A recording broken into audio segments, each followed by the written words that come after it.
Peace, brothers and sisters. Peace be unto you. And very happy to be here with you today. And very pleased to have that shave, that fresh shave, so I can feel confident and feel confident before you and keeping the guidance and the teachings and looking presentable in front of you. And I like a clean shave. Be able to talk in front of my people because it's what the Most Honorable Elijah Muhammad teaches, and just good for an individual to be neat. It's good to be neat. So I'm very thankful to be clean. And we can learn something from anybody. We can learn something from them and be able to apply it in our lives, no matter who it is. Make sure that we learn, and when we learn these things, that we be able to apply it in our lives. And it doesn't matter where it comes from. My grandfather would often tell me it doesn't matter where it comes from, as long as you can learn. As long as you can learn. That's the keen thing, that you and I would learn from one another. That's the keen thing. So, brothers and sisters, I'm thankful to be here before you tonight. And we pray, our desire and our prayer is that you and I could have a decent talk tonight, and that we'll be able to learn from one another. Now, we noted that YouTube messes with the algorithm. Isn't that right?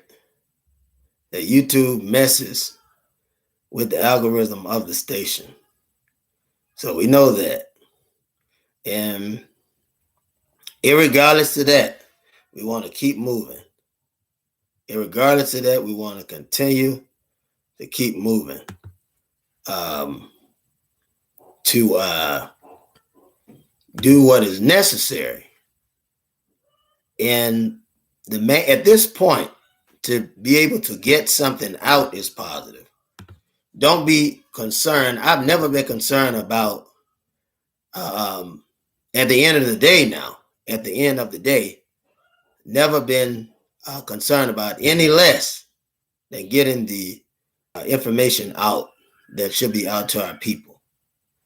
So that's my major concern. Major concern is to get the lesson out to our people so that our people will be able to chew on the information that we are giving, so that our people can chew on it, so that if you and I are being fed the same logic, no matter where we come from, it could be from the Christian church, it could be from the Muslim temple, it could be from the Baha'i faith, it could be from Confucianism, Zoroastrianism, the Hebrew Israelite,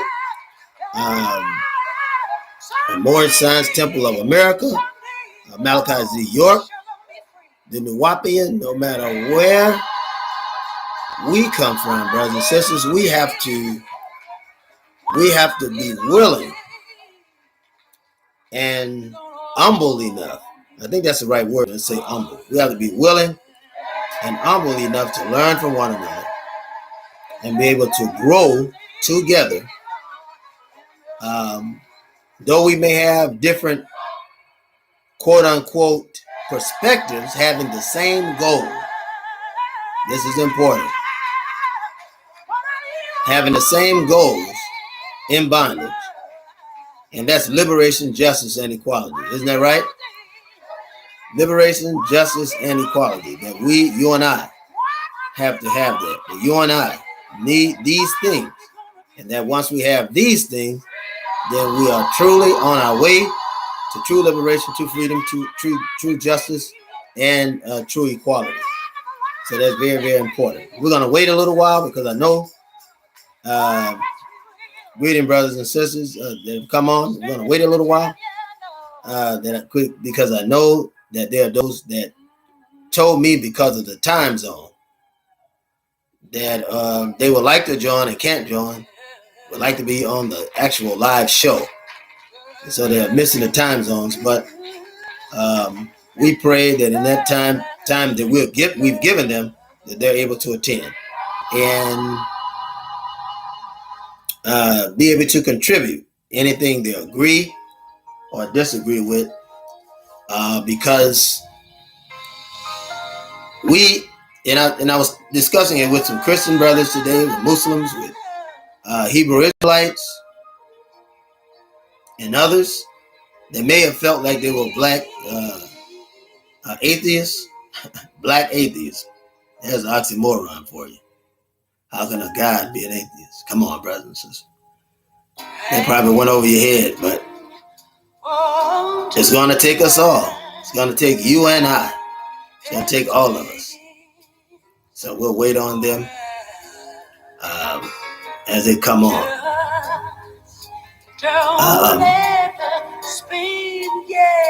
We see that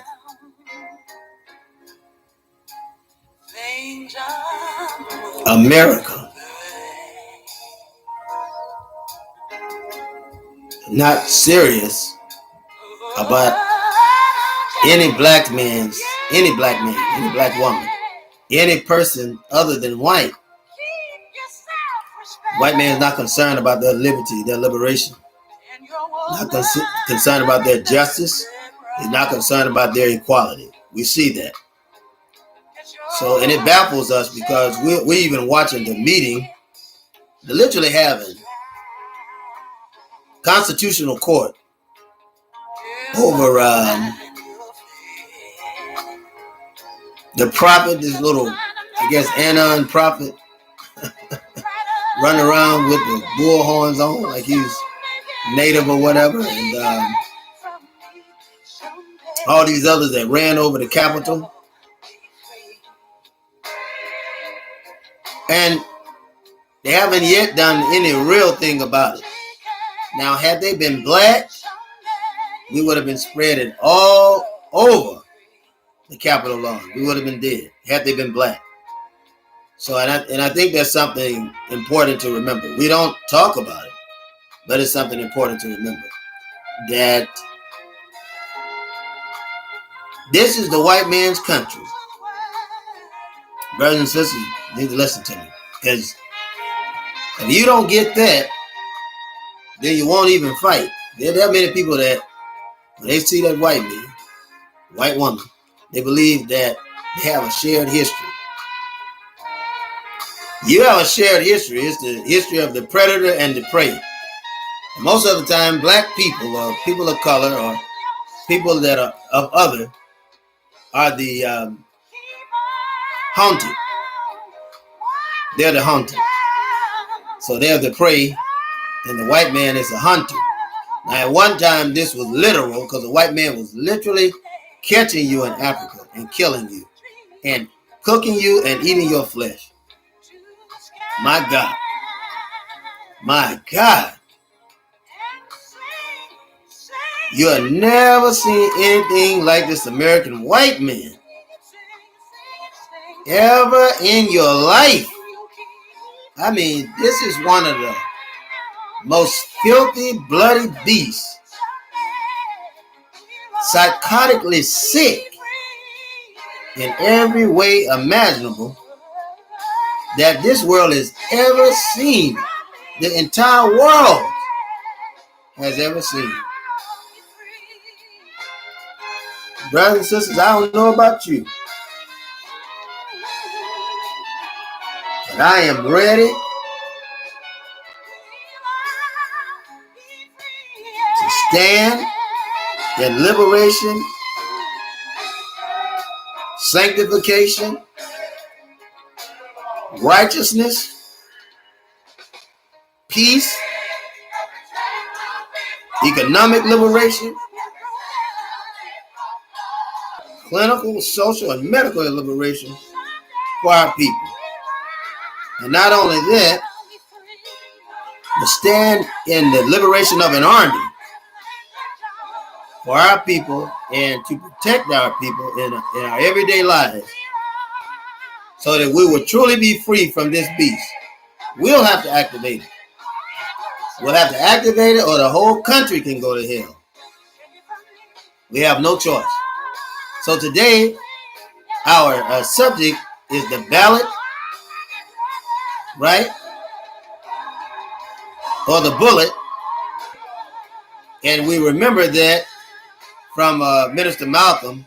Our subject today will also curtail the bullet or the bullet, which comes from Dr. Khalid Muhammad.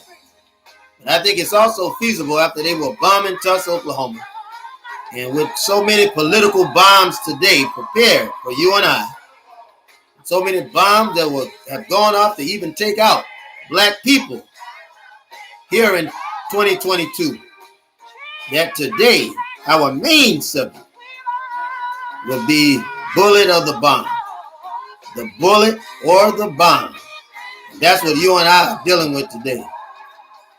We're in between a thought, a revolutionary thought, of whether we defend ourselves to make ourselves citizens, or whether this nation will be blown up in a racial explosion. That's where you and I are today. And brothers and sisters, I want you to know that a racial explosion is the worst kind of explosion that can happen in our world today. That's what I want you to know. That you and I are in the place now. We have no choice. We can stop it. You can't even weasel your way out. And you and I are in the middle of one of the worst potential powder kegs of a racial explosion that you've ever seen. And it hadn't, it hadn't got as hot as it's gonna get. It haven't gotten as hot as it's gonna get. It's gonna get hot. And I don't mean just climactically hot. I'm talking about politically and socially hot, because you'll find, brothers and sisters, in 2021, there was a football player. If you'll research this, 2021 football player that killed a doctor in 2021. And they can't even explain it. They can't even explain it.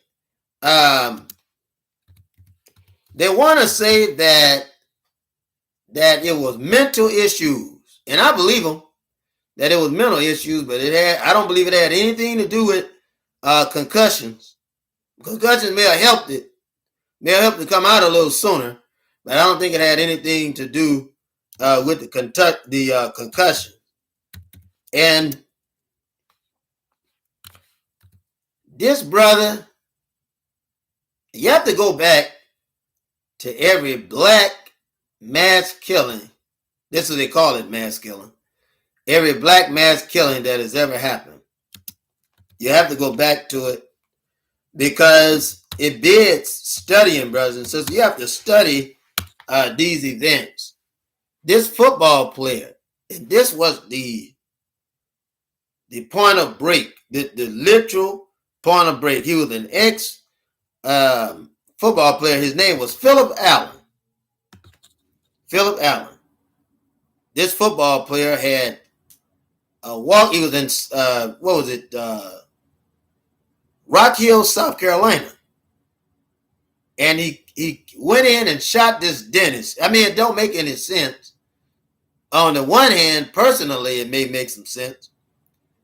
But on the other end, it leave them baffled. They're baffled. We're not. Because they don't tell him what that doctor was doing to him. I mean, the white man has a habit of showing his people as so innocent. He has a habit of doing that. And he'll make the whole world believe that this man was innocent, that he didn't do anything. We know he had to do something. He's white. We know he had to do something to piss this brother off. But this ex-NFL player, Adams, they said shot and killed 6 people. What was it? April forget what day it was. It was in April. Shot and killed 6 people. That he was suffering from a severe medical condition brought on by repeated head trauma. And the doctors announced it after the death happened. The doctors had announced it. Now, the death happened somewhere between December between December the 3rd to December the 6th, 2021, somewhere around there. But they said that he had a head trauma. Now,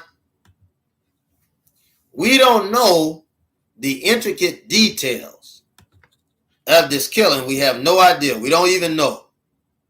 We don't know the intricate details of the killing, but we do know that allegedly, they say, we don't know. We don't know whether the brother did it or not. But they say allegedly he killed 6 people. I wasn't there. The brother made no confession or anything like that because he was dead. And I think that's fishy. I think it's fishy right away. They don't tell him what was going on.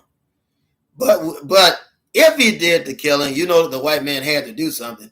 But it's strange that they said that he did this, but he's dead, so nobody can ask him any questions. I'm sure you would agree that that's strange. But either way, it ignites a powder keg with black people. And the white man knows this, that if he admits that Adams killed him, he has to figure out some way to explain it off. Right? But the white people are even more upset. Right? And black people, in a sense, is more waiting to respond. And if he did kill him, and it was a purposive killing, now the black people are hyped, and the white people are upset, and it still will bring up this racial explosion that America is trying to avoid. No matter what the situation is, when it's dealing with race, and 9 times out of 10 it is, all over the media and all of that, is dealing with race, the white man is sitting in right now, is more afraid today than he's ever been, because these little levels of advancement on the plantation.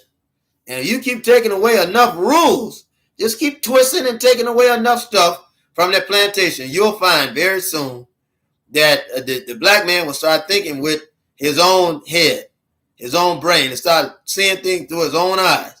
He start listening with his own ears, because that lock that was in, that kept him in, right? As a slave, the shackles are falling off now mentally like they were taken off physically in 1865, today in 2022. And since the day of 1865, these mental shackles were taken off. So the white man is fighting to get these shackles back on. And I said that to say this, is that you couldn't stop it. Any incident that has happened around this country, you couldn't stop it if you put chains on every black person that is around the country. And you have invisible chains on them. The white man does. He has invisible chains, but these chains are being weak. The chains are being broken every day, just like the physical chains were being broken every day. These spiritual chains are being broken every day. And black people have a extreme level of pride and dignity, and race pride and race dignity. So they got regular pride and regular dignity, but they got race pride and race dignity. Why? Because the minute they killed George Floyd, like they killed him in broad daylight, at that point, you couldn't go back. The black man couldn't go back to being subservient. And you find that most of these police are meeting black people who are standing up for their rights. And most of them are meeting black people who are standing up for their rights. So, brothers and sisters, I say unto you peace. And the peace that I give you is the peace of God that goes beyond all understanding. So We have our Brother Dallam Muhammad, here with us. Peace, Brother Dallam. Peace, Sister Donna, that are on the show. And peace to the brothers and sisters, even the Asians that are listening behind the scene, already trying to scramble this channel again, like they did on so many other occasions. I said peace to you because only the peace of God will sustain us, brothers and sisters, from the wiles of the devil. Only the peace of God. Now, and I come on this show because we deal in the truth. We're not dealing in lies. We're not dealing in hypocrisy. We're certainly not going back and forth with one another. Don't have time for that. But we got to speak the truth, get the truth out. If we don't get it out and we keep playing games, very soon you'll find, brothers and sisters, that the white man will be able to do whatever he wants in our community because he knows that we're not going to do anything about it. So he has to see us doing and saying something about it. You know, it's never the aggressive person that get bullied. I hope you're hearing me. Hope everything's all right. The aggressive person never get bullied. It's the non-aggressive person that get bullied. The violent person never get bullied. It's the non-violent person that get bullied. Proof of which, if you watch any campaign that Dr. King had, and he talked peace and talked nonviolence with the most violent devil that anyone has ever seen. That's this American white man that you and I deal with. He is violent beyond violent. I mean, he can sit in your face, brothers and sisters. This is the truth. The white man can sit in your face and can smile with you and will stab you in your back. Literally stab you in your neck, watch you bleed and watch the life come out of you. And I've seen, and it's wild. I've seen brothers and sisters just be baffled. You know, couldn't believe that this white man came against them. Couldn't believe it. Couldn't believe it. And it's strange because I don't see how they're confused. I just don't see it. Because this is the one that put you on the plantation. This is the kid, right? White people are kids. Yeah, they are. They're kids. White people are kids. This is the kid of the animal. Isn't that right? That put you in slavery. And here you are steady appealing to this animal. I mean, you got black people. I'll never understand some of them as long as I live. Because it's like they do whatever it takes to run from being black. Whatever it takes to run from being black. So I don't understand black people who will not fight against an administration that continues to tell you that you're inferior. I mean, continues to talk about your inferiority. I don't understand that. And I'll never understand it as long as I live. I don't understand it. And to add insult to injury, they'll work against other black people. But this is changing. See? And all you have to do is just pay attention to the times. You look, now, even the coons are making conscious videos. Anybody like Tobe? You ever heard of Tobe? Anybody? He's a wonderful artist. Sister Joanna likes him very much. To see his music, his creativity, and all of that. And so Tobe and his wife have a very strong show. And if they keep Hollywood out of it, if him and his wife keep Hollywood out of it, they'll make it. They'll become greater. They'll become infamous in their style of music, which is an a cappella, black nationalist, conscious style of music. I think I can safely say that all of that goes in there. and the brother is always giving a message. Now, you have to look at the finished work, because he got this white boy in there. I don't know how I feel about that, but that's his group. I'm not singing in it, so he'll have to be the one to suffer the consequences of having a white devil around you when you're being creative. And I know what he was trying to do, and it may be undercover. Maybe an undercover move. It just may be. But there's no way that I would do anything while I got a white devil there watching everything I'm doing, learning everything from me, so he can steal it. And I'm telling you, all you got to do is watch. We haven't seen it yet. But I believe that white boy is going to leave Tobey.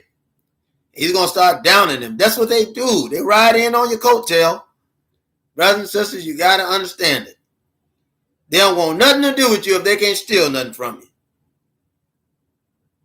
Isn't that right? Now, even the poor blacks, those that give in to poverty, because you got people that are in poverty that are not poor.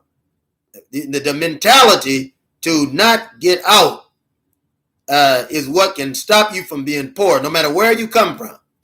If you got the mindset to get out of where you're in, then you're no longer in poverty, because poverty is a state of mind. If you don't activate a system, right, a system or a currency system, in other words, you're making something and you're selling it, right, and your people are buying it, it's putting knowledge in the black community, it's putting recipes in the black community, such as black restaurants and black ministries. I'm talking about black nationalist ministries, such as black stores and black products. If you're buying these, all of these these commerces are types of messages. You understand? They're practices of liberation that's going to bring us out. And not only that, but the money stays in the black community, whether it be a virtual society, a physical society, a spiritual society, a psychological society, a mental society, and a biological society, and otherwise. That these ideas and this money, this education stays within the black community. Stay within the black community. So that's the mindset and the advantage that you have. Because you look on the other side, right? What do we see? Everything the white man create stays inside of his community. So why, to me, I'm just asking a question. I'm not judging Tobey.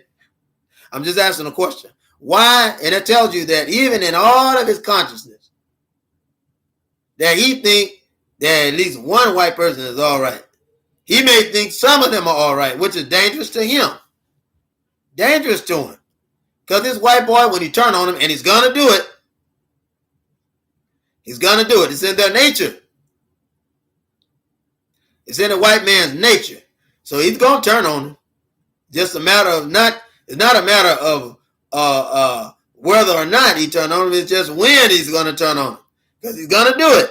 And then after that, he's going to start producing his own music. You watch and see. And the minute that white boy learns everything that Tobey is doing, you and I will witness it, brothers and sisters. They're going to demonize Tobey, and they're going to literally go through it. We'll witness that. And it's going to be blacks to help ignite it. Because this powder keg that's in the house of the black community, this powder keg that's sitting in the middle of on the white man's plantation, is about to explode, but the ignition of it is going to have several lights. You know how you take a stick of dynamite? You know how they tie all these stick of dynamites together and then they light it? And he's standing back, he's looking at that dynamite, right? He's looking at it, and he's holding it, and he's getting ready to throw that dynamite, right? Rocking to throw it. And the minute that he throw that dynamite, the explosion is so awesome. Why? Because there's so many sticks of dynamite. All of them got the same whisk tied together, right? For that same light to light each of those whisks and to throw it. So there's several ingredients of this racial explosion that's going to happen. And once it explodes, it's going to implode. You don't hear me. Once it explodes, it's going to implode. It's going to go for the devil. Boom! First, then it's going to come back to get all the demons that have been putting in work for these devils. You and I will be there to see it, brothers and sisters. Because, see, the bullet, right, is something that the black man is driven to. That's why we say the bullet or the bomb. See, it's a level of intensity that the black man has gotten to. And it didn't happen overnight. Isn't that right? It never happened overnight, but it began the minute that you and I were taken in chains. That this devil that brought us into slavery changed your mentality. Here we are, people of peace. We followed the law of God. Isn't that right? We followed the law of God. We said to love the Lord thy God with all thy whole heart, soul, mind, and strength, and thy neighbor as thyself. Right? And that if you keep those two, even if you don't know the law, if you keep those two, you kept the entire law. So you had 10 laws to keep 1,000,000 laws, right? Which were 10,000, which were 999,000 laws to every one law be broken down. So you had 1,000,000 altogether. But Moses took those 1,000,000 and he dwindled it down to 10. The most important 10 laws. Isn't that right? The most important 10 laws. And so he's had 100,000 laws, right? 100,000 laws to the one law to make sure that you didn't err. That anything close to it was still breaking the law, right? Moses dwindled it down from those 100,000, one law that would encompass those 100,000. You can find all of those attached to this one law. So this is why we got the 10 commandments. And then from these 10 commandments, Jesus came and said, listen, no, we got 10 commandments. If you keep these two, to love the Lord thy God with our heart, soul, mind, and strength, and our neighbor as thyself, you've kept the entire law, right? So let's look at the Decalogue, which are the 10 commandments. Let's take a quick look at the Decalogue and get some understanding, because we have to get some understanding of who we were before we got here. Because the people that you see today, you and I, are not the same people that that came here, right? Because we've gotten away from that. Isn't that right? Brothers and sisters, excuse me. We've gotten away from that, haven't we? So it's not the same. Things have changed. It's not the same. It's very different. And when we think about the Decalogue, these 10 commandments, we're going to go over them just very briefly. If you don't mind, we'll go over it very, very briefly. Just very briefly to tell you how we got to where we are. Moses, or Mose, was an African leader that Pharaoh, the daughter of Pharaoh, was made to find.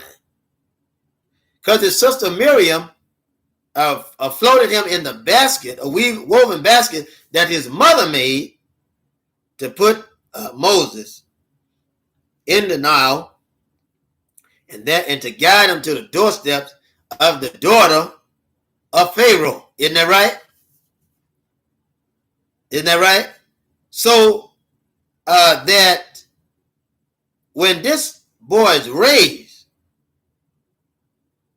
Moses, he's raised among people that look like him, right? We're not talking about a white Pharaoh.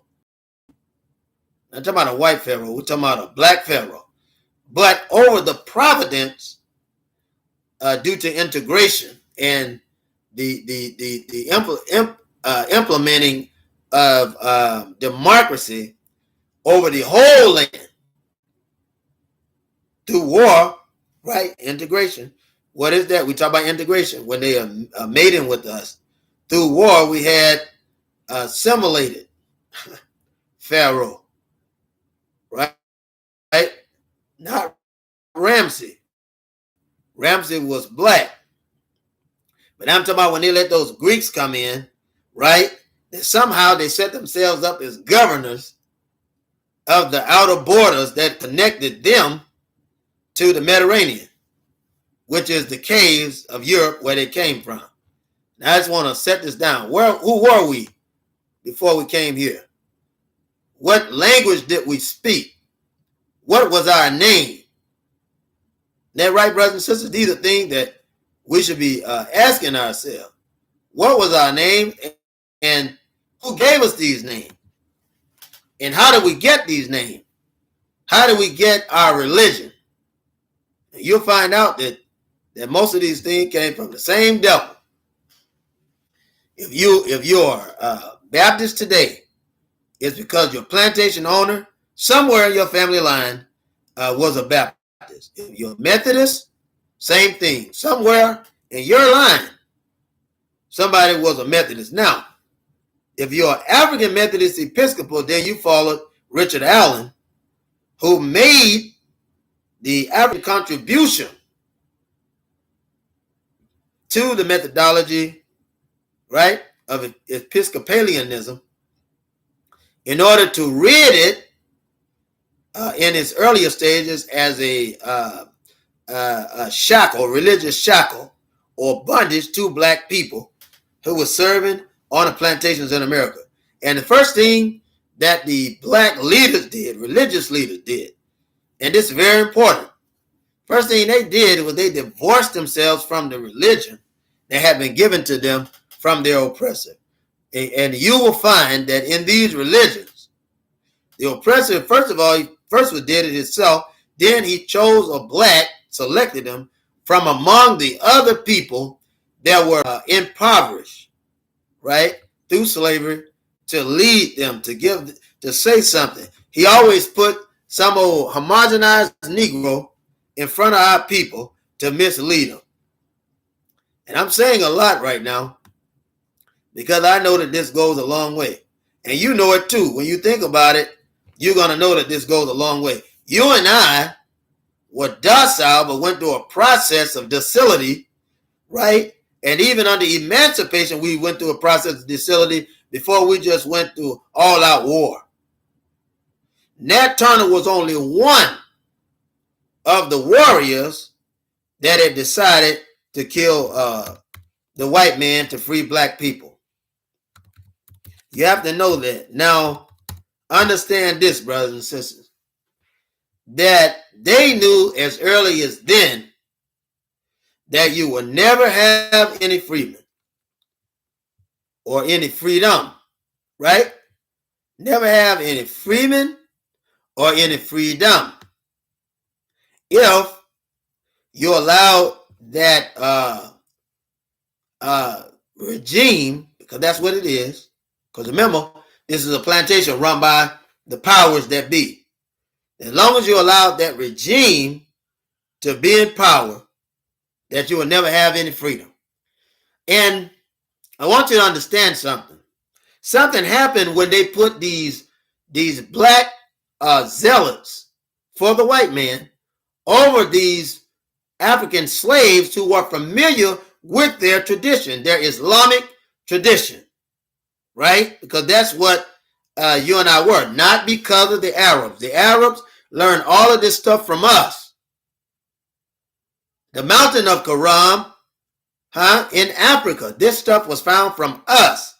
It come from the Arab. The Arab himself came from the same caves in the Mediterranean, and they are the brothers of these white people. Even when the Arabs come here, the white man is telling you.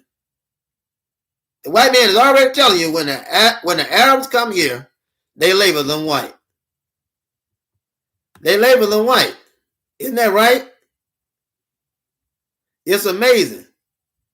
And it's wild because you keep labeling them black. But really, the devil knows better than anybody, and he boasts about it. He really does boast about it. He knows that these Arabs are white, so he'll never talk about their race, but he'll begin to talk about their religion. Now, a Lebanese, understand this, anybody from Lebanon, a Lebanese will catch hell coming here because they said that they're black, and the white man call them black because they got the Dago blood. Now, this is what separate the white Italian from the true Italian, right? Because if he's what they say Italiano is no different than speaking Latin, and Latin has 4 derivatives You have Mexican, Spaniard. They come from Latin. They call all of these the Latino fix. This was the original white governing places that he had invaded earlier. King Ferdinand and Queen Isabella had invaded these places. Matter of fact, Isabella was the warrior that went out to fight a bloodthirsty, bloody-jawed wolf, white woman that went out to fight to take over these places. And after she took them over, right, which was the response to Africa, who had came in and took these citadels back from these cave dwellers, she came back with a vengeance, both religiously, economically, educationally, and otherwise, to trap black people and put them, through slavery, put them in an area where she would separate them and give them names as they continued to rape, pillage, continue to integrate and distort the colors of black people by sexual intercourse. And that's why I tell you, this was the first level of war. After that, see, when we think about war, we think about, and I'm saying that because we're in war. We think about the shooting and all of that. But the white man has already started this war when he enslaved you and raped the men and raped the women and raped the children. And he's still raping the men, raping the women, raping the children. He decided what your sexual orientation is going to be. He has decided what your religion is going to be. He has decided what your response is going to be. He's even decided what your nationalism is going to look like. Pretty soon, if you don't stand up and fight to keep your race undistorted, your white people will be calling themselves black. They will be calling themselves black. They'll breed you out to the slightest color line, and they'll be calling themselves black and calling you American. If you don't believe it, all you got to do is look. Go on Wikipedia. Go on Wikipedia. Go on the dictionary. When they talk about black leaders now, look up Martin Luther King Jr. Look him up. And when they'll say American religious leader. And every time they get him, they're making him lighter and lighter. Same thing with Minister Malcolm and others. They're making lighter and lighter. They started this a long time ago. If you look at and they've been doing it. They did it in England in 1043. When John came over, right, to establish Wales, Ireland, because Ireland is older than England. When they came to establish it, right, here's a black man coming to establish it, right? He coming to establish these kingdoms. I mean, Europe was established by black leaders. I don't understand why people keep giving the credit to the white man. No, Europe, the European took it over, but Europa was an African woman, was the granddaughter of Adam, the granddaughter. When you talk about the Mediterranean, Mede, right? You look at Media, or Jethro was the governor of Media. These are black people. Mede went to the Mediterranean, established those places because the found out that the albino African were having problem with the sun. So they created a science and went into an area where they could exist, where the sun wouldn't burn them.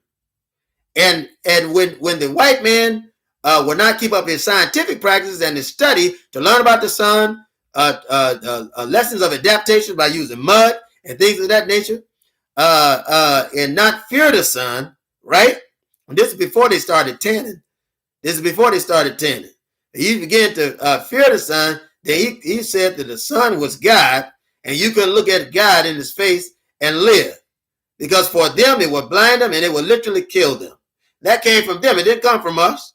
But they took it and put it inside of our religious teaching. The white man has always distorted See, and why am I talking about this? I'm talking about his beginning and his foundation, because you'll know that he couldn't survive.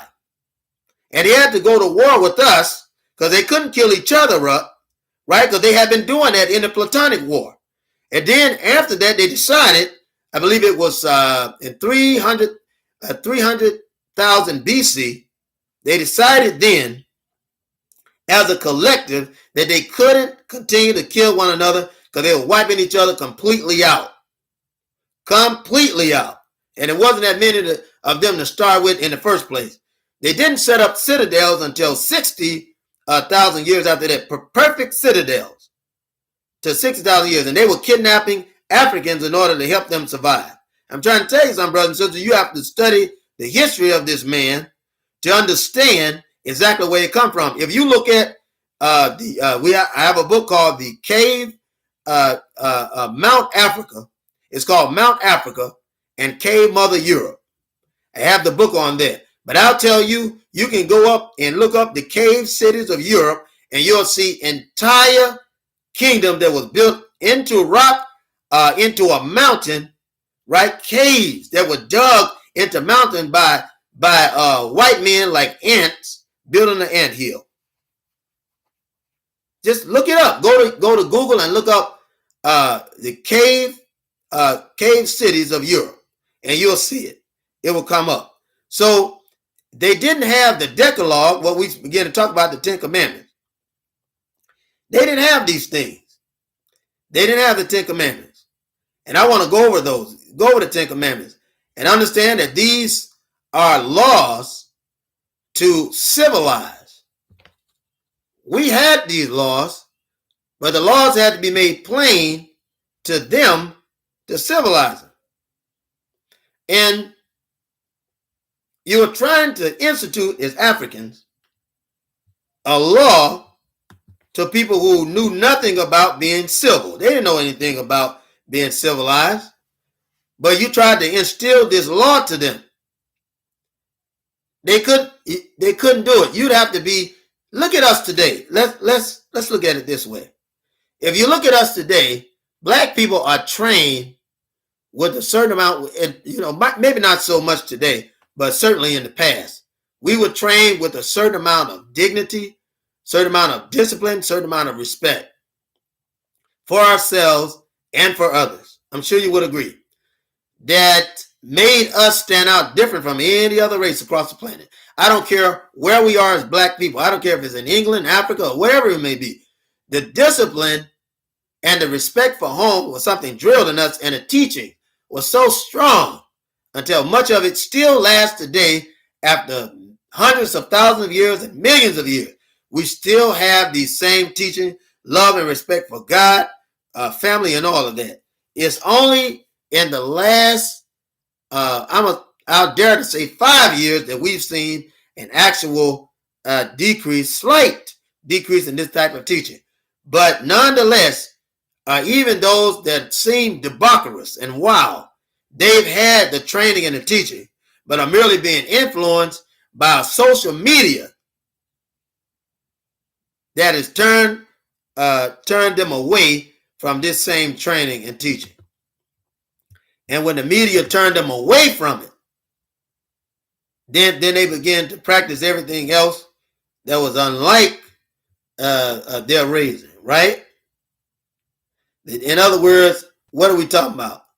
They had been turned away, isn't that right, from their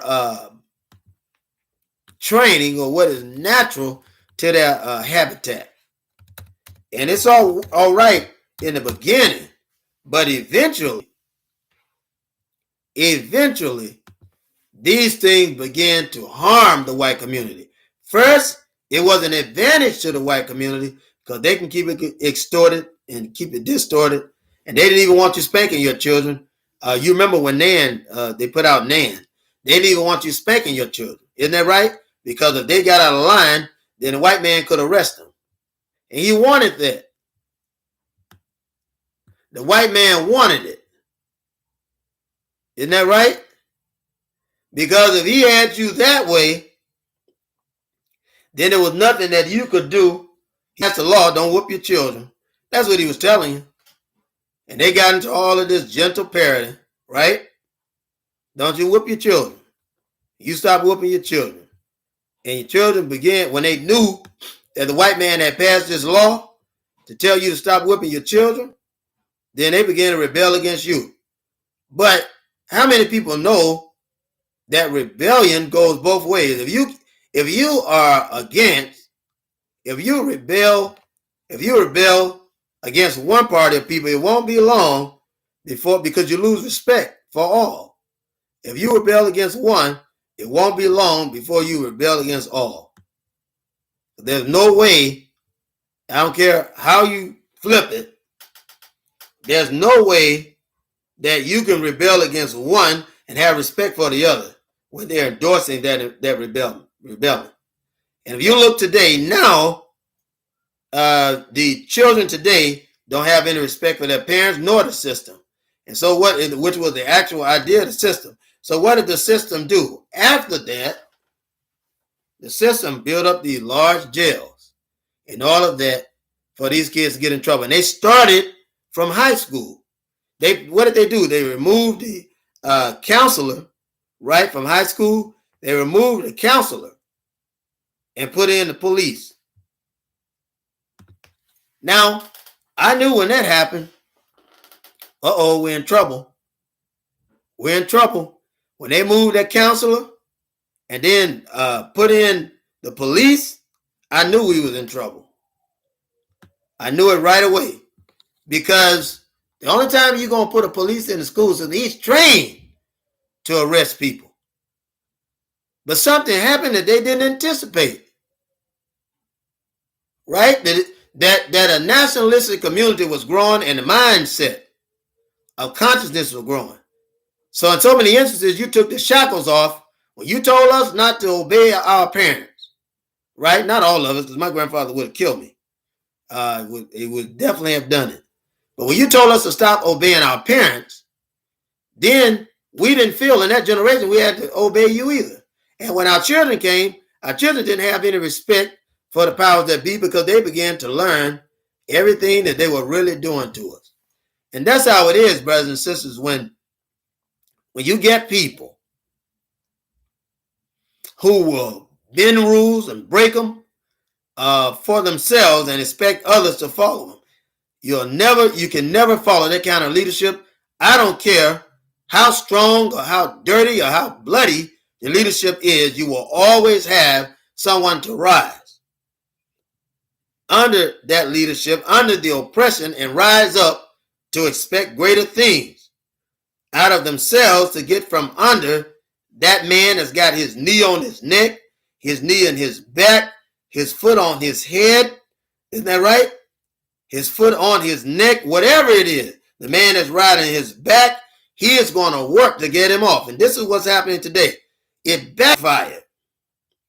And it was doomed to happen. It was doomed to happen. You got a conscious generation today that they couldn't have seen this in a million years.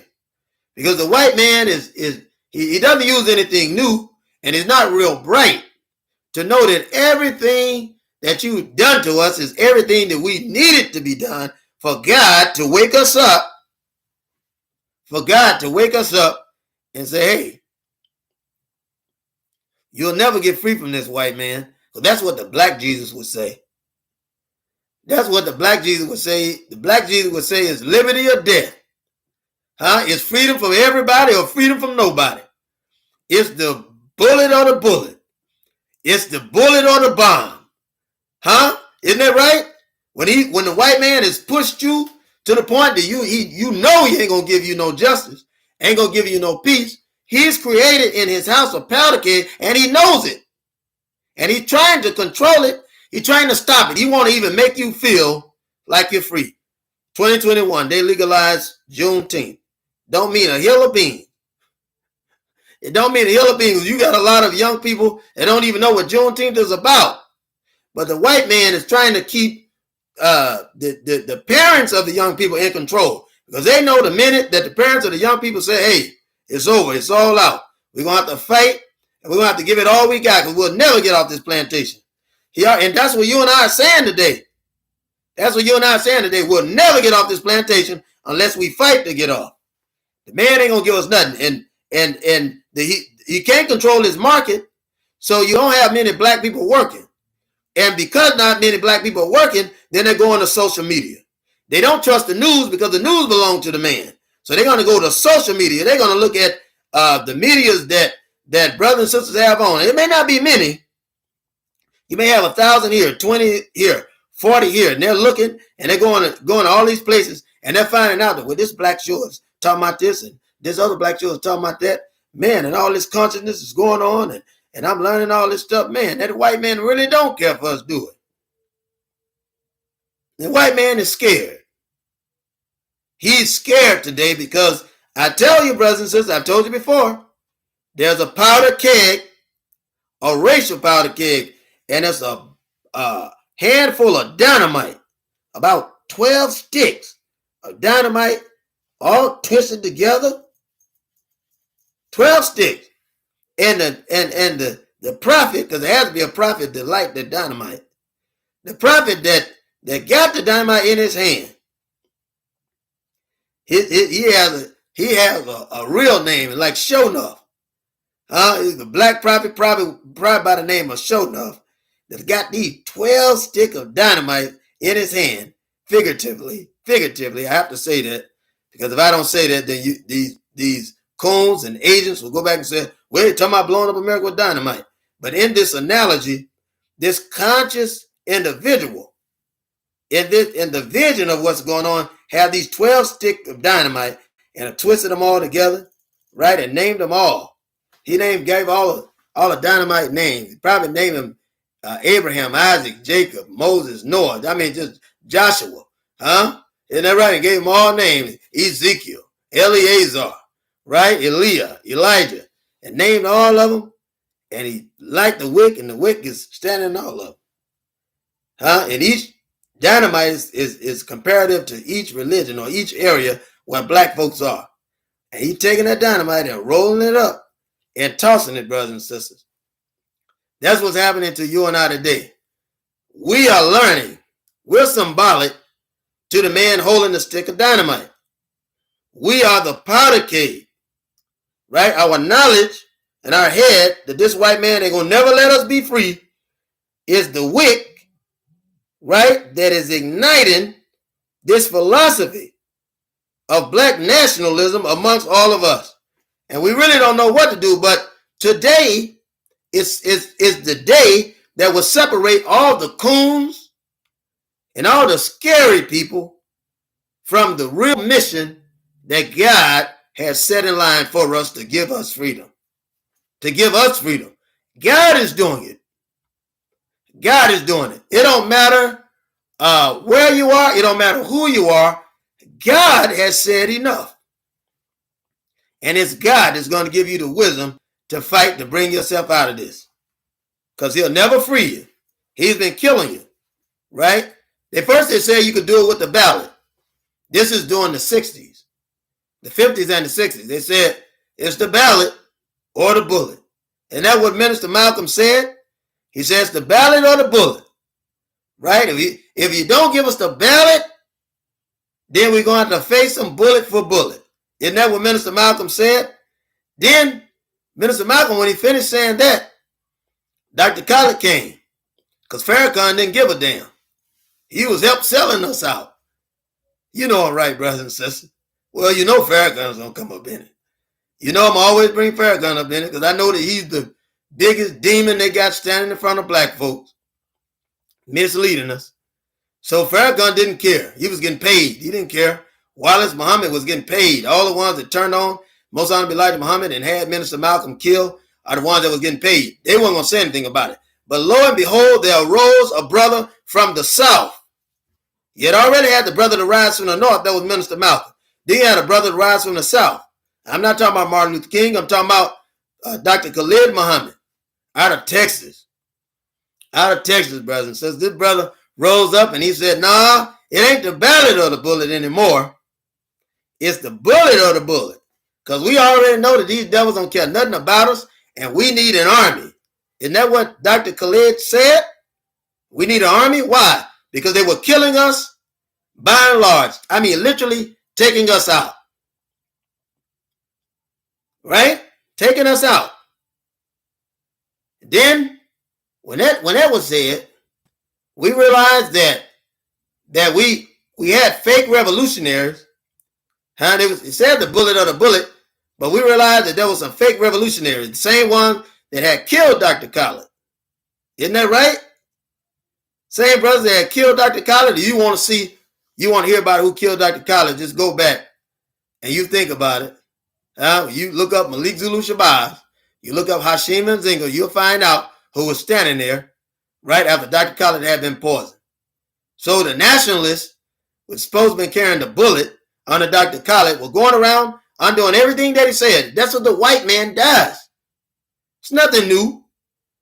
You have a very powerful African leader that stand up for the people. His own people would be going around undoing everything that he said, using the philosophy and teaching of the white man to do it. It's no different here. You and I are African. That's what we are. You and I are African, brothers and sisters.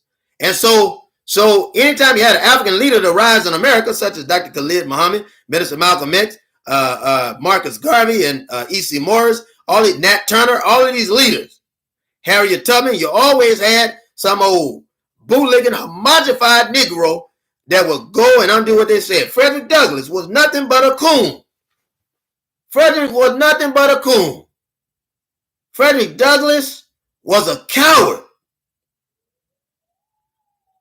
I don't see why anybody with any good sense would try to line themselves up with Frederick Douglass. Right? Who's the guy? Is it Umar Johnson that tries to align himself with Frederick Douglass? Here Frederick Douglass gave the black woman he was with hell. And he ended up marrying this white woman. You heard it right. You heard it right. He ended up marrying this white woman. Remember when I told you that the white man is not going to put anybody in front of you that he's not controlling? He'll never put anyone in front of you that he's not controlling. He'll never do it. He'll never do it. He'll never let them be at peace. He won't do it. And you'll know them too, because they have their arms around these white people, hugging that white man, hugging that white she-devil. They'll do it. They'll do it. You saw Malik Zulu Shabazz. I believe Brother Taharka had it on his show, and that was on some other shows too. You find out that Malik Zulu Shabazz was dating this white woman. She called herself Puerto Rican. And we can look at her and tell there wasn't nothing Latino about her. No matter how much man tan she used, she looked crazy with all that man tan on. And talking about she was Tupac's daughter too. That's what she said. That's what I tell you. These white people are attached to these fakes, these frauds, these phonies. They call themselves black nationalists. If you look at, and see, the white man does all of this to try to slow down what he knows is already coming. He knows it's already coming, so he'll use it to try to shut down anybody that's trying to tell truth. I'm telling you, brothers and sisters, I'm trying to put something out to you. I'm trying to put something out to you. The white man, this is his trick. This is what he does. And he'll come with some old show, right? Not really important, but it'll get the mind of the people. If you look at NFAC, just look at it. What they say he was with? A white woman. Who he had married? A white woman. Right? Isn't that right? All you got to do is pay attention to it. Now, you can't be no real revolutionary marrying and getting with these white women. I mean, I don't understand it. And then they want to walk around and parade these white women on their arms. It's crazy. It's crazy. It's the best giveaway. Greetings, T. It's the best giveaway of these white devils, right? That they'll hang on the arm of these so-called revolutionaries so-called black nationalists, if you look at Black Lives Matter, if you look, all you got to do is look at it. When they march, who's in the middle of it? The white cracker. In the middle. Dead in the middle. Greetings, T. Dead in the middle. When you looked at it. You didn't have to search long because you found them connected to these white people. And I'll tell you another thing too. They'll somehow protect white people. You'll ask, you'll say, look, this, all you got to do is check it. All you have to do is check it. They'll say, well, when I come out and I say, listen, I said, we can't integrate with them. You can't work with them. I told nationalist units that you are doing these demolitions and you're doing these demonstrations and you're on a rifle range. You sitting on this rifle range shooting targets. And if you look, especially with Huey P. Newton Gun Club, the main one of the main ones, and NFAC, and you'll look, you got the white man on the rifle range with him. Brothers and sisters, did you hear that? The white man is on the rifle range with him. You can see him standing to the right as they hit these targets. They're moving through. And you look, anytime the police comes, right? Anytime these guys are in town and the police come, the police ends up giving them entry into the town. Now, what black nationalists, I'm asking you, a serious black nationalist, peace, brother, Derek, what serious black nationalist is going to be led and protected in town by the very enemy that he's fighting? I want you to see how crazy this is, brothers and sisters. How crazy it is. Here you got police that was given escort to the NFAC as they entered town. And then when we caught on to it, that it was nothing but a hoax, that they were nothing but federal agents, then in Louisville, right? It was in Louisville, they said he aimed a weapon at one of the agents. That was a setup. That was set up to take me and you off. Then they started creating this big court game. Here this same man was shown on national television as a security man for Donald Trump. You ever ask yourself, where did they get all this money from? Brothers and sisters, I know black people don't have much money. Not now anyway. They ain't got much of it. And then the middle class black community think we're a bunch of fools anyway. Even though we're trying to protect their communities and trying to protect them as a whole, they think that we're a bunch of fools anyway. So when you see black organizations, they have these buses, big buses, right? And have these, if you work for it and you got a car, that's great. That's great. If you work for it, you got a car. But I know that working as an independent practitioner myself, as a psychiatric clinician, me working myself and even doing the ministries like I do is something that you have to bring up on your own. And you have to have the education through trial and error. You'll learn how to build these things up if you stay constant. I understand that. But for them to have these $1 million houses, revolutionaries to have these $1 million houses, brothers and sisters, something's wrong with that. Something is wrong with that. You can go to an auction and get a car, right? But you have to be able to maintain $1 million house. And they taking posing. Malik Zulu Shabazz is posing on a Mercedes Benz that costs every bit of $200,000. Every bit of it. He posing on it. And you got soldiers in your ranks that's not even eating. Something's wrong with that. Something wrong with that. And so, see, you have to look at what's going on. That's right. T says that the fall has to happen.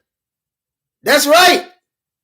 He had to take a fall because we were catching on to what was going on. We began to catch on to what was going on. So he had to take a fall. And all of that was a bunch of crap. Then they said, well, the weapons went off and shot one of their own people. So they got him making black nationalists look like idiots. And people just eating it up. I mean, they said, why y'all talking about NFAC? Why y'all talking about Grandmaster Jay? I mean, I've never seen anything like it in my life. Never seen anything like it in my life. And it is the latest, excuse me, brothers and sisters, the latest of a few games that are being played. Today, you and I can see, right? Well, you can see it. I saw it earlier on before Dr. Khalid was killed. We can see that Malik Zulu Shabazz is working for the man. Look, he got grants from the man to run property houses to rehabilitate brothers and sisters coming out of the prison, right? Brothers and sisters that may have to be rehabilitated back into life. If you look at Farrakhan, what does Farrakhan have? He has the same thing. Why do they give them these things? They get these fake revolutionaries out, right? These fake black nationalists out, fake Muslims, right? You can count Nuri Muhammad in it too. He has a book that's a #1 bestseller. When I don't know of any black people that really know who Nuri is. We may know about him. We may know about him in the nationalist community, and the Muslims may know him, but nobody else really knows Nuri and Wesley. Any other communities, and white folks sure not familiar with him. He sold millions of copies of this book he had written, right, about being a man, and the other one about relationship.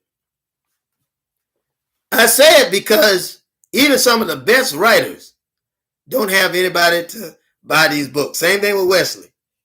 Very same thing with Wesley. You have writers that have been writing a long time. You name the most popular black writer that you can think of, and I could research it and tell you how many books they've actually sold. And they've been writing for years, on into their ages. Martin Luther King was one of the most known black leaders across the planet. And he hadn't sold as many books as Nuri has sold. And you can research this to find out for yourself. You can research it. He had to raise money on campaigns to move. And here he is. Martin Luther King is one of the most notable leaders. Anybody across the planet know who Martin Luther King is. And so you got to know there's something wrong with that. Now you got brothers and sisters saying, that brother's hating, He's hating on Nuri. He's hating on Wesley. I'm not hating on Nuri or Wesley. I'm trying to point out to you that Nuri and Wesley is being subsidized. Being subsidized by the white man. That's right, T. It should tell us something. Being subsidized by the white man. You got to know that. Here, Farrakhan, see, the son is like the father, right? Both spiritually, physically, economically, financially, and otherwise, the son, in definition, whatever that definition is, son to father, they're the same. Farrakhan, what does Farrakhan do? He's supported, subsidized by the white man. You don't believe it? All you have to do is search. He received money to rehabilitate felons, both black and white. We're receiving that money since 1985. They gave him a big check. He received monies now for his music career, which he's always been a musician. He's ever been a musician, and he's a wonderful violinist, right? But you and I both know it's hard to make it as a violinist if you haven't sold out. And then you sit up here playing with white folks in front of white orchestra, and you're supposed to be a nationalist figure. And you know enough black people to set aside your own orchestra. Instead of playing for the Philharmonic Orchestra, hell, you could be praying for the orchestra of the Nation of Islam or something. Isn't that right? Huh? But you sit up here playing in front of these white people, then you talking about the Dove song. All this stuff. All this ignorant stuff. Right? The swan song. The swan song. I don't know what the hell it means. But all this stuff, right? While the white man is out here killing us, and you sitting up here, you playing your violin in front of this orchestra in Chicago. The white man's out here killing us. You say you're fighting the white man, and you say that you playing footsie with the white man, eating with white Jews, and playing in front of the orchestra of white people, and your son is dating white people, and you got a Muslim that are marrying white women also calling themselves black. Brothers and sisters, all you got to do is open your eyes to it. What are they trying to stop? The powder keg. Who's the powder keg? Me and you. People who are done with the BS. We're done jiving. We're done playing. We see what the man is doing, and we're ready to fight back to save our families. That's you and I. We're the powder keg. This here's the wick. Our brain is the wick. Our action is the keg. We're ready to defend ourselves against these beasts. And the intensity is so strong that he can't deny it. The white man can't even deny it. Can't even deny it. He wish he could, but he can't even deny it. He can't deny what he's doing to us. He can't deny that our eyes are not open. Right? Right? Your eyes are not, your and my eyes haven't been open for a long time. But today, our eyes are open. And I'm telling you, there are distractions. There are even shows that will distract you from hearing the truth. I'm telling you what I know. I mean, it is time. It is the timing of it. If you remember, brothers and sisters, when I first started doing the show, thank God for you, the pillars of the show that will come on. There are those that are pillars of the show that have helped this show maintain. Because no matter what, they've always sacrificed the time to come and watch this show. They've always said this is a sacrifice, and I thank them for it. The brothers and sisters, all you got to do is go back and you'll see the ones that are constantly coming on the show. They're pillars. They're pillars. And they're those, and I know them all, but I can't think of all of them. But Sister Donna Sharif and Brother Dallam Muhammad and Brother Derek Witherspoon. Brother, there's some others, Sister D. And some others. I can't think of them all. But I'm thankful that they stuck with the show to keep pushing it. And now we're gaining momentum. As you can see, we're gaining momentum. Now, you know, we said we'll do a 30-day marathon. And I want to show you this. All you got to do is look at it. Somebody pointed it out to me. I didn't even know. Brothers and sisters, that's why it says watch as well as pray. That's why it tells us to watch as well as pray. And I didn't even know, but somebody had pointed it out. Sent me a message and pointed it out. And I looked. I said, man, this brother's telling the truth. And so I asked, I said, well, what do you think? What would you do in this situation? He said, I keep going. He said, because he said, you've been given this direction by God and strong desire. And he said, the others that haven't been given that direction, they're going to tire out. And I thought about it and I said, yeah. I said, that makes sense. So I decided to keep on going on a 30-day marathon to keep getting the word out. See, the whole purpose of that 30-day marathon, and they organized me to do this because they said it had worked so many times before. All brothers and sisters that are helping me. If you look, even the Black Nationalist Network crew, sometimes they'll have the light on. These brothers and sisters here will have the light on. Some won't have the light on. But on some of the shows, they even have the light on because they're trying to get a certain picture rest. So I thank them, the Black Nationalist crew, for helping me organize this channel. And they had organized it doing tapes of speeches I had done way back. I'm talking about even in 1995. And these people that I've known that have stayed with me the entire time because they said, the brother, you're constant, so we're going to stay with you. Now, they told, continue. They encouraged me to get on the web. They said, you need to get on the web, excuse me, brothers and sisters, and be relevant today. So you need to be relevant. You're relevant in the past. You got some things there, but you need to be relevant today because you're still alive. And it said, you being relevant will keep you alive. I never forget it. Never forget it. And because I was still doing work with elderly civil rights leaders and human rights leaders. I was still doing work. And so they said, you need to become relevant. We got to keep this stuff out in front. And so I began to do that. And Brother Coakley, he encouraged me to. Steve Coakley encouraged me to. We had lost Dr. Khalid. And so he continued to encourage me because I had gotten depressed. When we lost Dr. Khalid Muhammad, I got depressed. I was hurt. I was hurting, brothers and sisters, till when I first began to get back on it, all I could do is talk about Dr. Khalid Muhammad and break down. If you look at the earlier shows, I would talk about him and I would break down because it would remind me of my grandfather too, who was no longer here. and other people. And these are people that have fought for right, that died unexplainable death, brothers and sisters. That died unexplainable death. And so I listened to these individuals, and they told me, they said, look, keep running your show. Run the 30-day marathon. If you do that, then people that hadn't seen the show will be seeing something relevant every day. And after that, they say you need to run 3 weeks. I said, brothers and sisters, you don't think people get tired of it? He said, it's going to weed out those that get tired, but you're going to build the constant pillars of the show that'll continue to help keep you running. That's what you want. You want pillars. So I did it. And then the brother told me, he said, now I want you to look.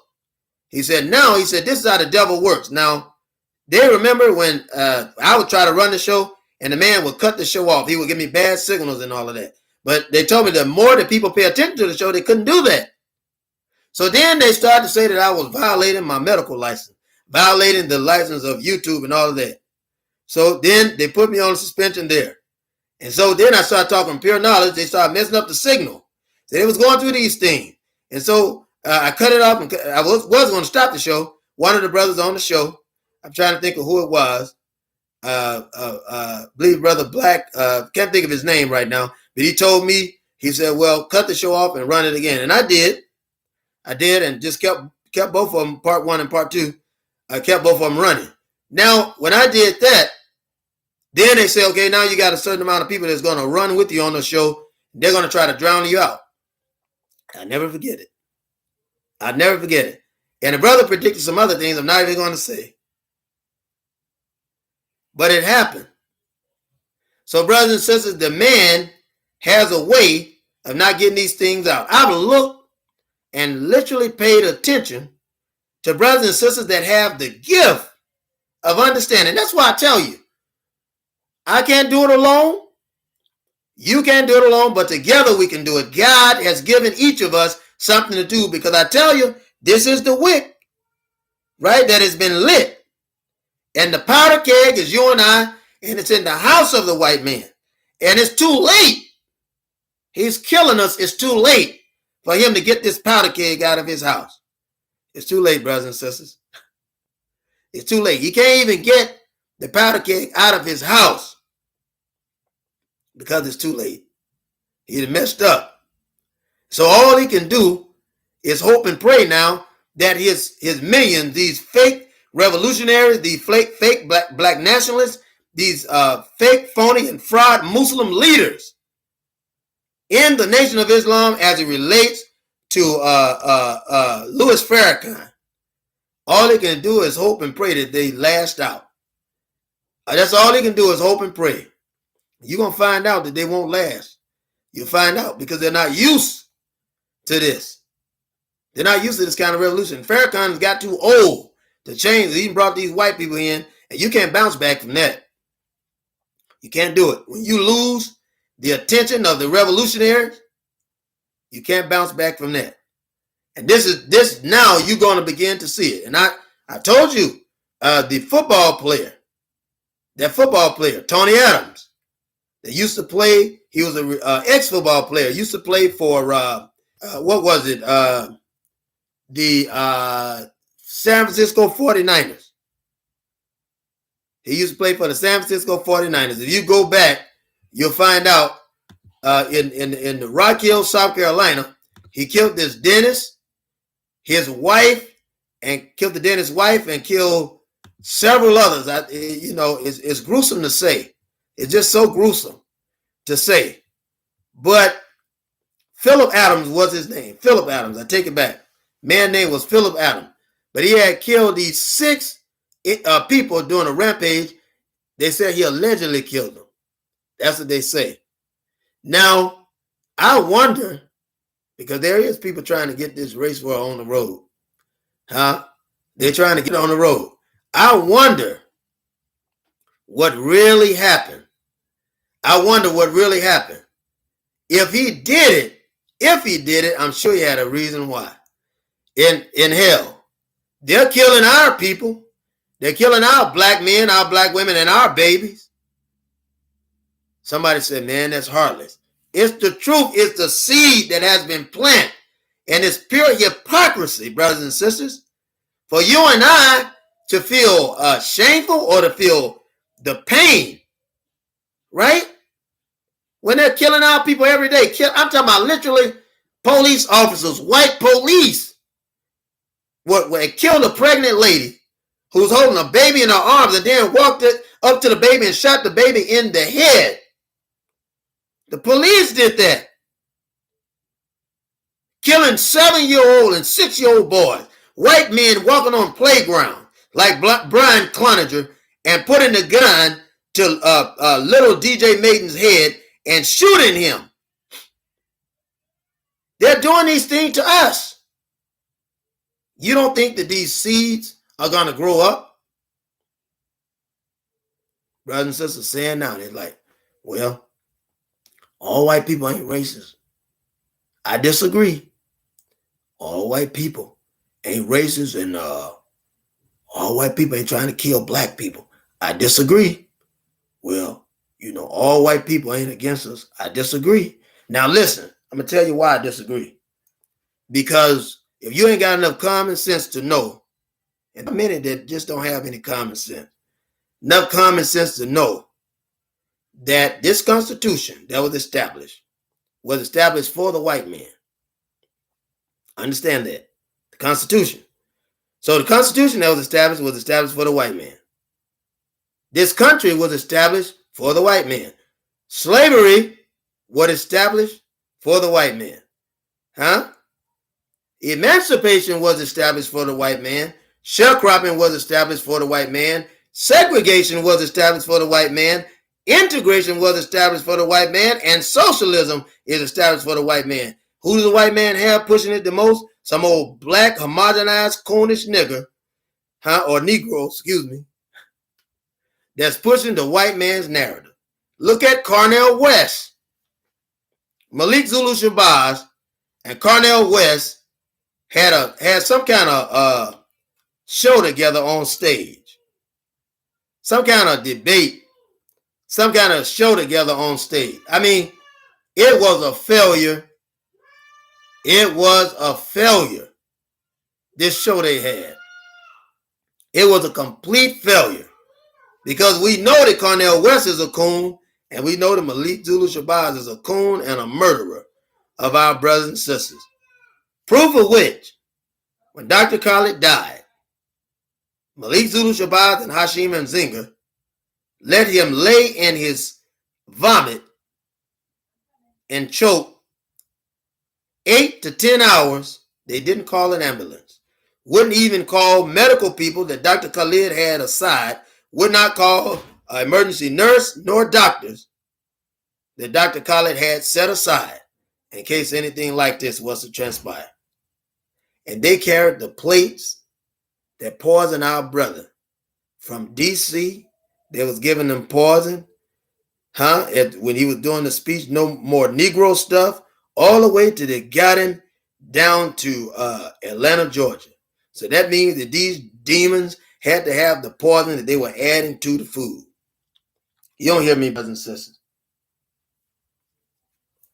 The job of these agents is to stop this powder keg from exploding.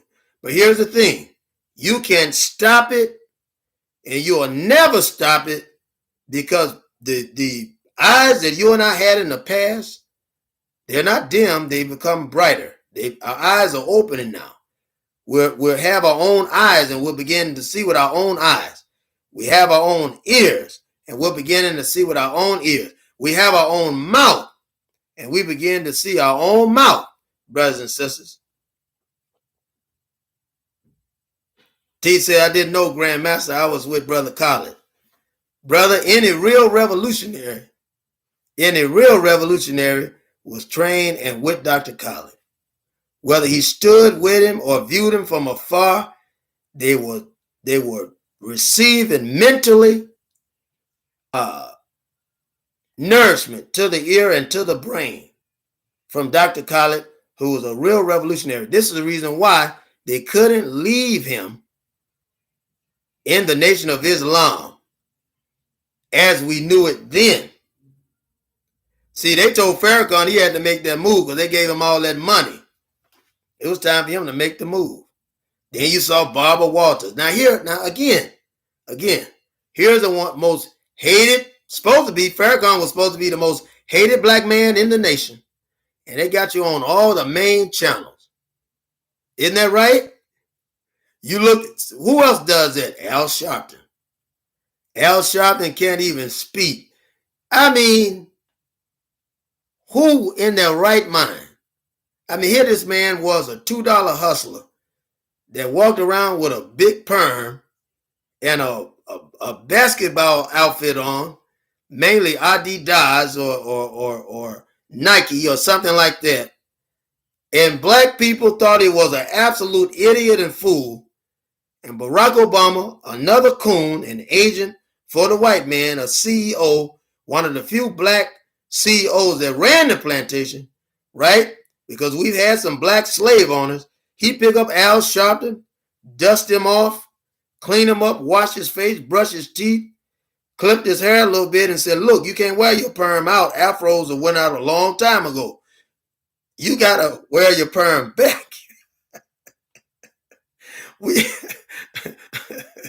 We got to slick your perm back now, put a part in it, right? And Al told him, he said, look, don't cut too much off. I got to have some of it back there. Because if I can't have the afro, I got to at least have that shag. And they put him up in front of us on a platter. And you had people opening up Black Nationalist Network around the country because they felt that Al Sharpton was sent by God and given that position by God. What does God say about it? Brothers and sisters, what does God say about it? Right? That your ways are not my ways? So if the white man is bringing somebody in front of you, this person represents the white man. Anytime somebody is telling you to be at peace with men that are shooting you down, who the hell are they working for? You got to know that he's working for the white man. You got to know it. There's nobody else that he can work for other than the white man. He's telling you to kneel in peace. And this man is raising guns up and shooting you down. The man got his knee on your neck, choking you out. You begging to breathe. I can't breathe. And they come by and say, we got to learn how to love. Who does that? What leader does that? Huh? What sane black man would do that and teach somebody how to be docile while the devil got his knee on your neck? I don't understand that. I don't understand it. Right? I don't understand it. No revolutionary can understand that. No black nationalist in his right mind can understand that. No black liberation theologist in his right mind can understand that, brothers and sisters. We can't understand that. Because we know that if a man that's killed you in Alabama, the man's going to kill you in New York. The same man that'll kill you in Detroit, the same man that'll kill you in Texas. If he kill you in Chicago, he'll kill you in California. We already know that. We got sent enough to know that. Brothers and sisters, don't forget to like, subscribe, and thumbs up, and hit the bell, please. Because we can use all of that. So what people does that? It's not just the Stockholm syndrome. It's the sellout syndrome. You know it. It's the sellout syndrome too. Not just the Stockholm syndrome, but it's a sellout syndrome too. See, because brothers and sisters will sell you out when they're not being fed. Listen to what I'm saying. It's our job to feed brothers and sisters. Each one, teach one. Each one, reach one. Isn't that right? Isn't that right? So we have to teach and reach brothers and sisters to get them out of this haze. You have a lot of Christians that are under the haze of Louis Farrakhan. You don't believe that, do you? It's truth. You got a lot of Christians under the haze. They believe in Farrakhan. Because Farrakhan is really teaching Pentecostal movement. See, it's a version of the Nation of Islam. He started letting these white folks in. Now, you see the Black Pentecostal movement, right? The Black Pentecostal movement, the holiness movement, the Black holiness movement, got white people who are married to black people who are in that movement, jumping up and shouting and all of that. And it ain't nothing but a religious sexual revolution going on. That's all it is. That's all it is. Because your religion tells you, whether if you're black, that you shouldn't be marrying these people and you shouldn't be amongst these people. That's what your religion tells you. But you won't listen to your religion because you're in such awe of the white man. He's in power. So you're going to do whatever it takes. I've heard people say, oh, slave stuff. It ain't what you know, it's who you know. Nah, brother and sister, it's what you know. It's what you know. It's what you can prove. You pour the cover back on all that old slave talk. It is what you know, brothers and sisters. And that, the truth, will make you free. I know some people said, well, truth set you free. No, the word said the truth will make you free. Free from what? Free from the lies. Free from the corruption. Free from unrighteousness.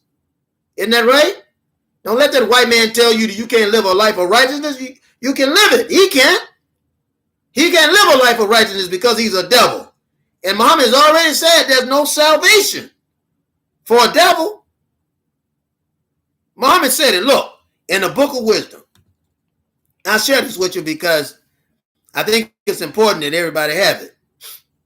Muhammad said, look, he said there's no salvation. Absolutely no salvation for the devil.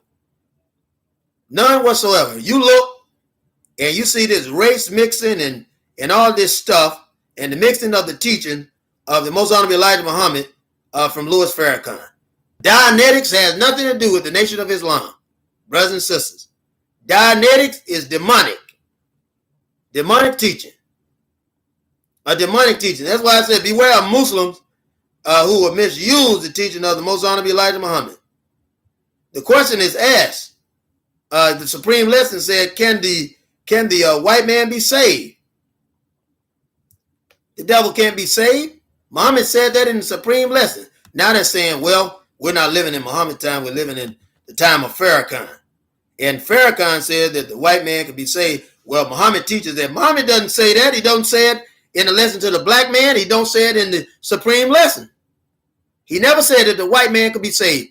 The white man is going to get that fire on his behind for misusing us, killing us, beating us, lynching us, dragging us, hanging us, and every other thing that he's done to us. The white man is going to get it back. It's happening today. It's happening. It's growing, right? First you had John Allen Muhammad. Then you had Christopher Donner. Isn't that right?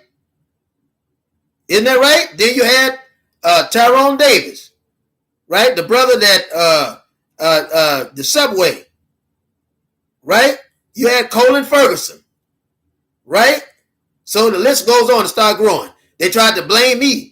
Said that I what do they call it?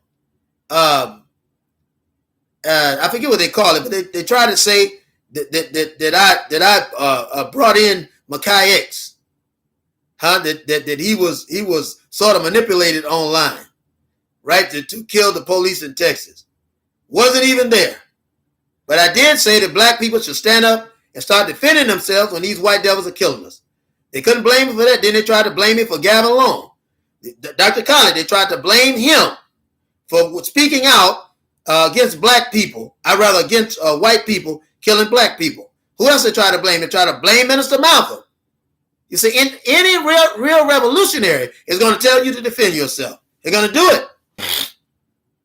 They're going to do it. They're going to, and you find them if you pay close attention. All you got to do is pay close attention. Don't forget the thumbs up, brothers and sisters. Subscribe and to like and hit the bell, please. Don't forget that you're going to always have those people with white people around them. It's never failed. Never failed. Look at Elaine Brown, one of the best agents that came through the Black Panther Party during the time of Huey Newton. One of the best agents that came through. What did she do? She slept her way to the top, every black leader, they were having her. What does a white man use? One of his fingerprints is sex. I told you, in the civil rights movement, was nothing but a sexual revolution because wealthy white people, they wanted to be on the down low and go under the hill with wealthy black people, wanted to be in each other's bedroom and each other's kitchen, each other's house. What did they do? They got together at the movement. All the leaders of these movements, what did they have in common? They were married or sleeping with white women. You don't believe it? Harry Belafonte had a white wife. Sidney Poitier had a white wife. Sammy Davis Jr. had a white wife. Need I go any further? Elaine Brown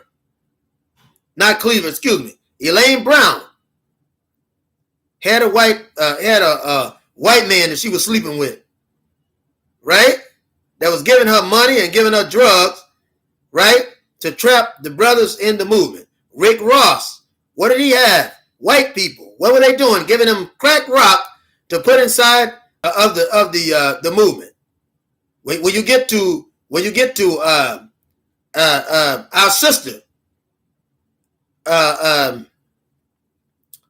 Asada Secure and all the others, they didn't waste time being around white people in the movement because they knew better.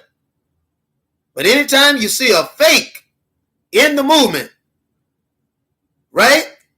Anytime you see one, what is common? They have white people beside them, right? As they're talking to the people, they somehow allow these white people to come in. It's the truth, brothers and sisters. You can't deny it. You can't even get around it. You look at Farrakhan, who does he have beside him? Father Flager. Who did he say is his friend? Father Flager. Who did Khalid Muhammad get put out of the nation talking against? Catholic priests. Come on, brothers and sisters. Every time you find an agent, you'll see a white person close by. Every time. More than likely, somebody said, well, Master Fard Muhammad had a white mother. You're right, he did have a white mother. And I tell you this, if a man has a white mother, could tell me that the white man is a devil, I'll believe him because he knows better than anybody. Isn't that right? That the white man is a devil if he comes from a devil. So, brother, you should be careful about saying that. I'm not just saying it. The man said it himself.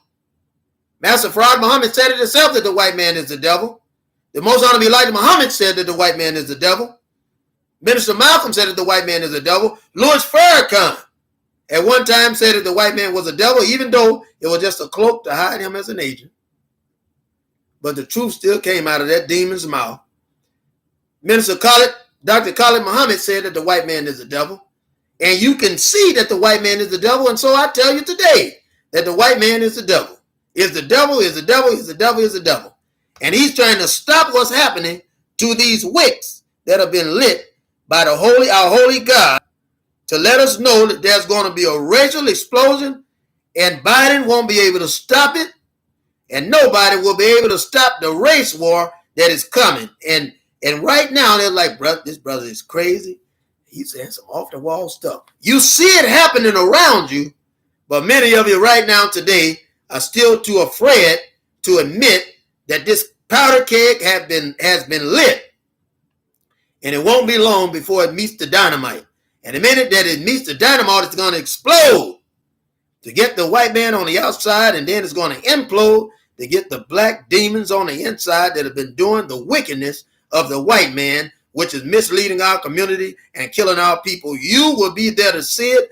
I will be there to see it, and I will live a long life to observe it and talk about the power of our mighty God who has delivered us from the white beast, otherwise known as the white man, the devil of this planet, that have destroyed us through slavery, racism, discrimination, and now socialism. Brothers and sisters, you and I will be there to see it. What did Muhammad say? I'll tell you what he said. The Most Honorable Elijah Muhammad said in the supreme lesson, right? I'm going to send this. I'm going to have to break it up and send it to you. But I'm going to send it. Let's see what the Most Honorable Elijah Muhammad said in the supreme lesson. Okay? The question is asked in the supreme lesson, right? Supreme lesson to the lost and found black man. Question: can the devil be saved? The answer is no. Then the Most Honorable Elijah Muhammad says again, the question is asked, that there is no salvation for the devil. He and all of those that follow him are doomed to eternal hell, fire for eternity. No, the devil cannot be saved. He can't be saved, brothers and sisters. All the prophets in the world couldn't do it, from Adam all the way to Elijah. From Elijah to Muhammad, even in the day of Jesus, they could not save this devil. They couldn't save him. And brothers and sisters, all the way down to Minister Malcolm, all the way down to the Most Honorable Elijah Muhammad, Master Farad Muhammad, Noble Drew Ali, Marcus Garvey, E.C. Morris, anyone that you can name, the leaders, the prophets that have come before us, they could not save the white man. Farrakhan can atone the white man because God is against the white man, because the white man is against God. I said the white man is against God, and his government is against God, and God alone have decided to destroy the white man. You can find it in the book of Isaiah. Brothers and sisters, you can find it in the book of Isaiah. Brother Clarence, peace be unto you, another pillar of the show. Brother Clarence, peace be unto you. Brother Clarence say, I guess Farrakhan say, if you can't save him, join him. Well, I guess he has said that, brother. I guess he has said that, because he should join him. He called Father Flaker, his friend, a pedophile. A pedophile. My God. That is raping black boys, was raping them so much so and killing them. After he raped them and they grew up and wanted to leave, he was killing them so much so that the Catholic Church, one of the biggest pedophilic organizations in the world, that don't only rape children, but they also rape wives and husbands too, together with priests, performing all kinds of sexual immorality and indecency. This organization ousted Father Flager for his action, because they said that he was 10 times worse than any priest that had ever violated the body of his own parishioner. And this is the man that Minister Farrakhan called his own friend. Said, Father Flager is my friend, and he made an enemy of Dr. Khalid Muhammad, who was defending him at Keene College. I say again, Dr. Khalid never said one word against Minister Farrakhan, and Farrakhan spoke evil against Dr. Khalid the entire time. Brothers and sisters, I was there. I was there. So we've got work to do to deliver and save our people. We got work to do, brothers and sisters, to deliver and save our people. Our people are in bondage. Our people are in psychological bondage. They're in religious bondage. They're in economic bondage and spiritual bondage. But how many people know that if you open their eyes to the truth, that if you open their eyes to the truth, they'll come out of this bondage? Right? That if we speak the truth will make us free. Brothers and sisters, I've said what I can say. The last thing I want to say is that the Bible prophecy, peace be unto you, Brother Clarence. The Bible prophecy tells us that these things are going to happen. They can't avoid it. It will not be avoided. What does the King James Version say about this? What does it say? I believe it is in the book of Isaiah, the 14th chapter, or rather the 11th chapter, the 14th verse, I believe it is, when it talks about the judgment that is going to come upon the white man. Huh? and that the white man will not be able to avoid this judgment. Isn't that right? It also says in the, I believe it's the 14th chapter of Isaiah as well, about this judgment that's going to happen to the white man. And it says that God doesn't change. Isn't that right, brothers and sisters? What did the devil say? I'm going to say this and I'm going to let you go. And I appreciate your attendance. Don't forget to like, subscribe, thumbs up, brothers and sisters.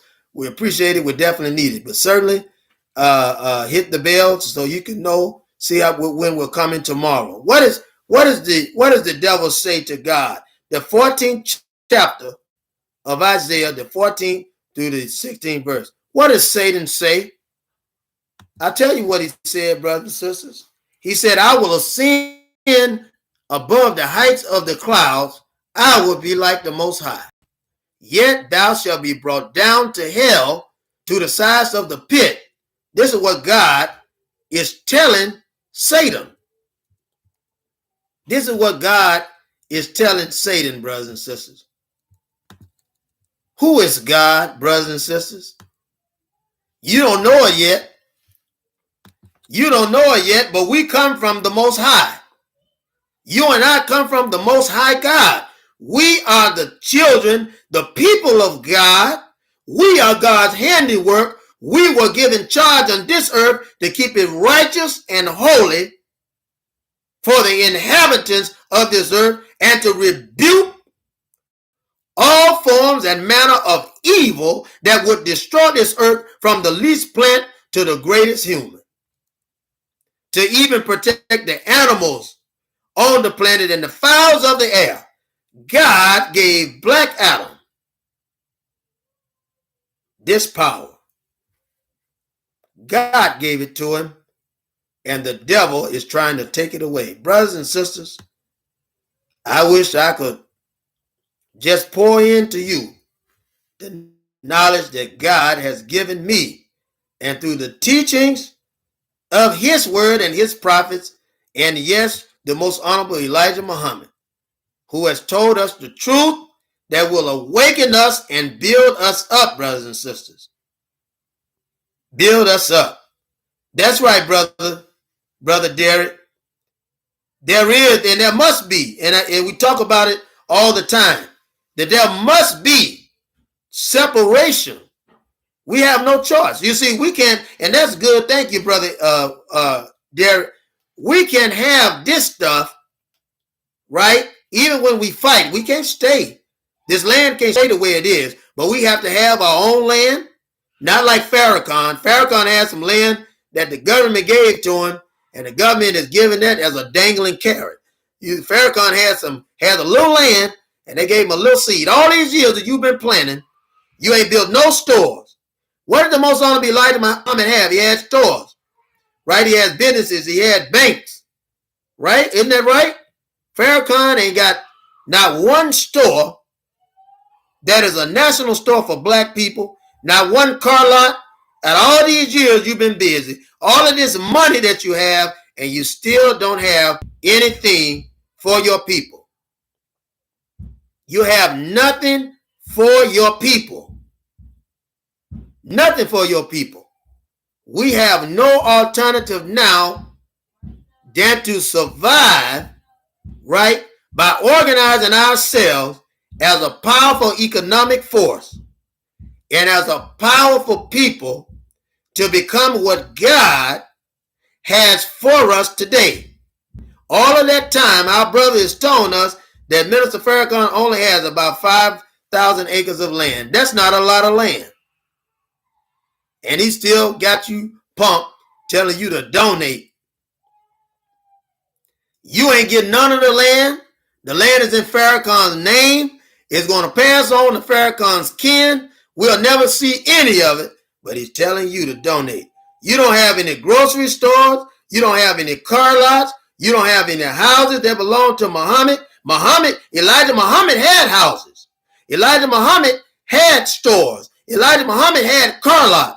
Elijah Muhammad had land that he could give to his people. Elijah Muhammad had agriculture where he employed his people Farrakhan doesn't have anything that we can benefit from in a nation of our own. He don't even have a bank. He don't even have a credit union or anything like that. And he's telling you that we need to atone. He'll tell you that one day the white man will be able to come in the nation. He'll tell you donate to Muhammad's blueprint. And while you donating to Muhammad's blueprint, he's taking that handful of money and going over and putting it into the white banks. That's why I tell you, he's in no danger. The white man is not going to kill him. Farrakhan is the best thing the white man got going.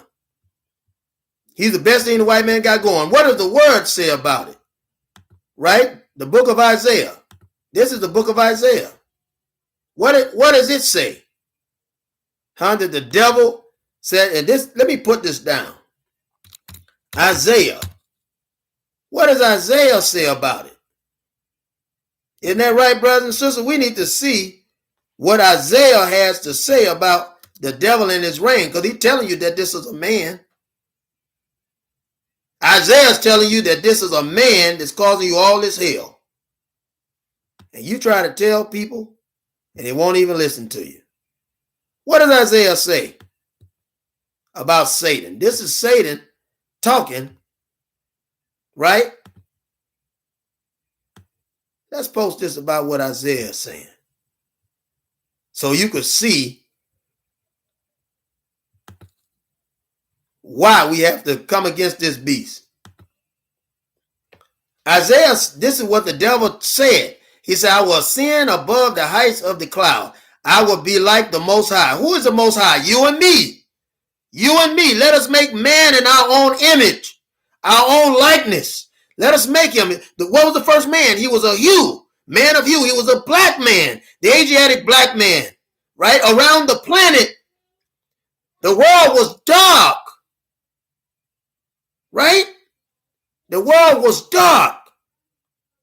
I will ascend, right, above the heights of the clouds. I will be like the Most High. Yet thou shalt be brought down to hell, to the sides of the pits. This is what God is telling the white man, who is the devil. Our brother Clarence said Farrakhan's a Sambo. Brothers and sisters, he fitted perfectly. Fit like a Sambo perfectly. Because he's saying this white man is his friend while we being killed in the street and telling us that we got to come to the place where we love. Well, we got Al Sharpton telling us that. Al Sharpton's telling us that. Now, Farrakhan has an army that he decided to misuse. Now, and look, Muhammad's army was made for the people, brothers and sisters. Farrakhan's army is made for the white man. Proof of which, they have white she-devils now that are marrying black Muslims. All you got to do is pay attention to it. They calling themselves white. I posted a picture of a brother on Facebook taking a picture with a so-called white Muslim that said that he's white and he's nothing but a white Spanish trying to connect himself to a Native American. All you got to do is look and pay attention. Isaiah comes back in the 16th verse. Let's see what he says. He asked the question. See, brothers, that's why we got to study the Bible, brothers and sisters. God has already given us the answers in here. I'm gonna say these and then I'm gonna get on out the way. But it said, they that see thee shall narrowly look upon thee and consider thee, saying, is this the man that made the earth to tremble, that did shake the kingdom? What man? Let me type that in there. Can I type in that to explain it? What man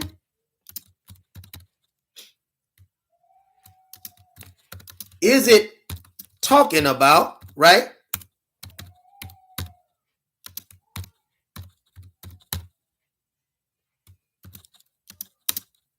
The white man. That's what it's talking about. What man? The white man. Should put in there, what man is Isaiah? Isaiah talking about. The white man. Our brother Derek Witherspoon Said LA, Washington, D.C., Texas, where brothers marry non-black women. That's true, brother. That's true. All under Farrakhan's teaching. All under Farrakhan's teaching. Don't take my word for it. Go and research. Anytime I say something, I tell you where to find it. And I have this one brother that comes on. He's a Muslim, and I believe he's dedicated.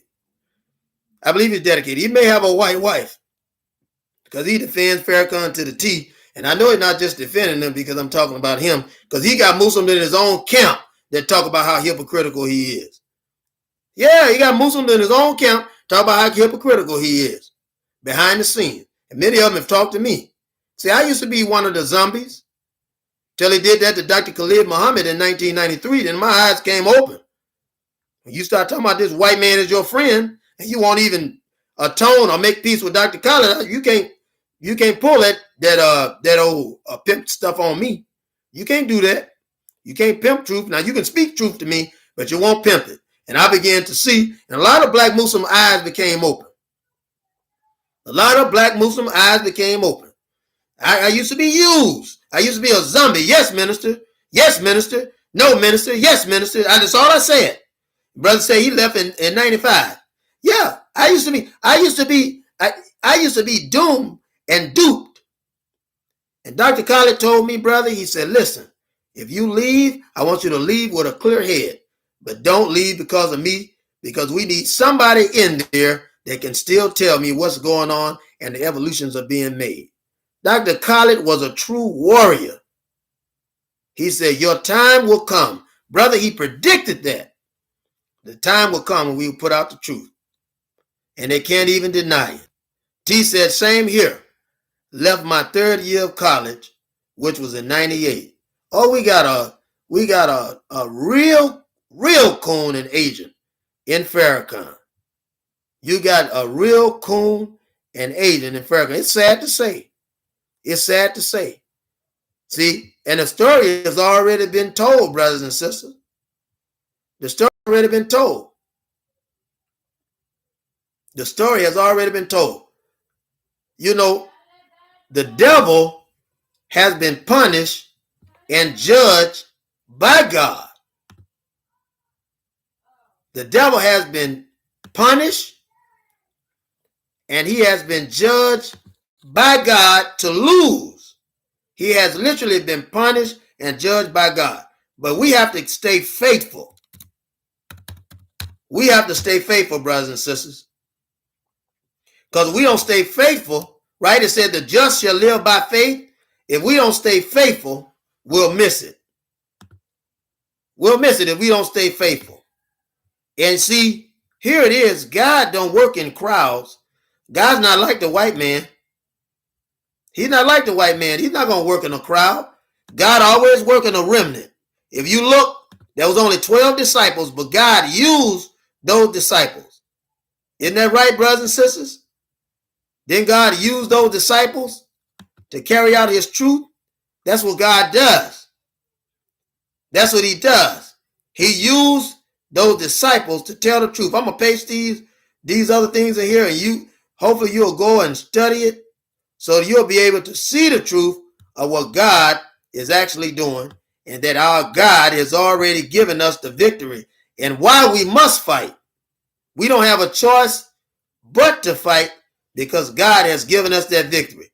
17 Isaiah says that made the world as a wilderness. Just talking about the white man. He kills the earth. He's making GMO. He's destroying the planet with these pesticides, with his inventions. The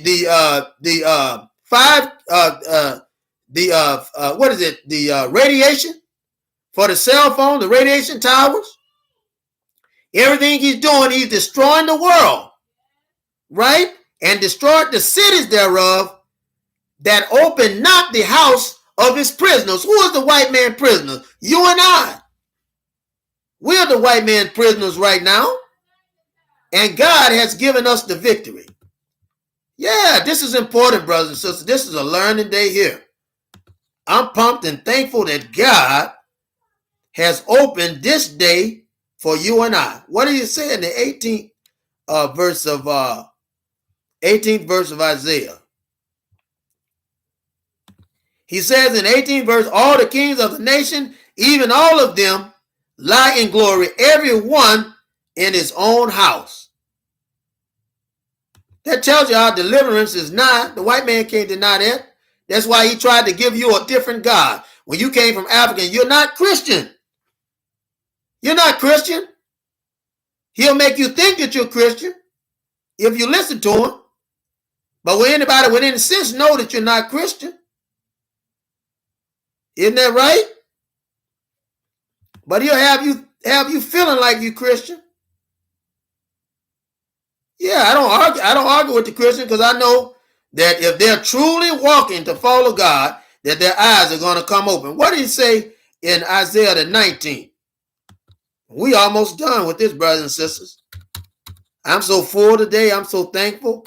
I thank God, Allah, for you sticking with me, and thank him for the days that you'll continue to stick with me as we get through this true holiness and righteous marathon to teach the truth to our people and get them out of this bondage that the white man and his black coons, black chocolate covered crockles have put us in today.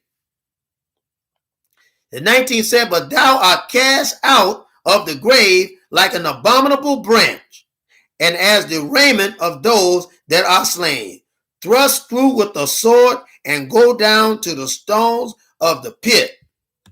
That's 19, right? The continue, so 19 continue says what? This is truth to power tonight. Whoever's not here tonight is going to miss it. And brothers and sisters, you need to be able to tell them about it. That this is truth to power tonight. Isaiah 19 continued, said what? It said,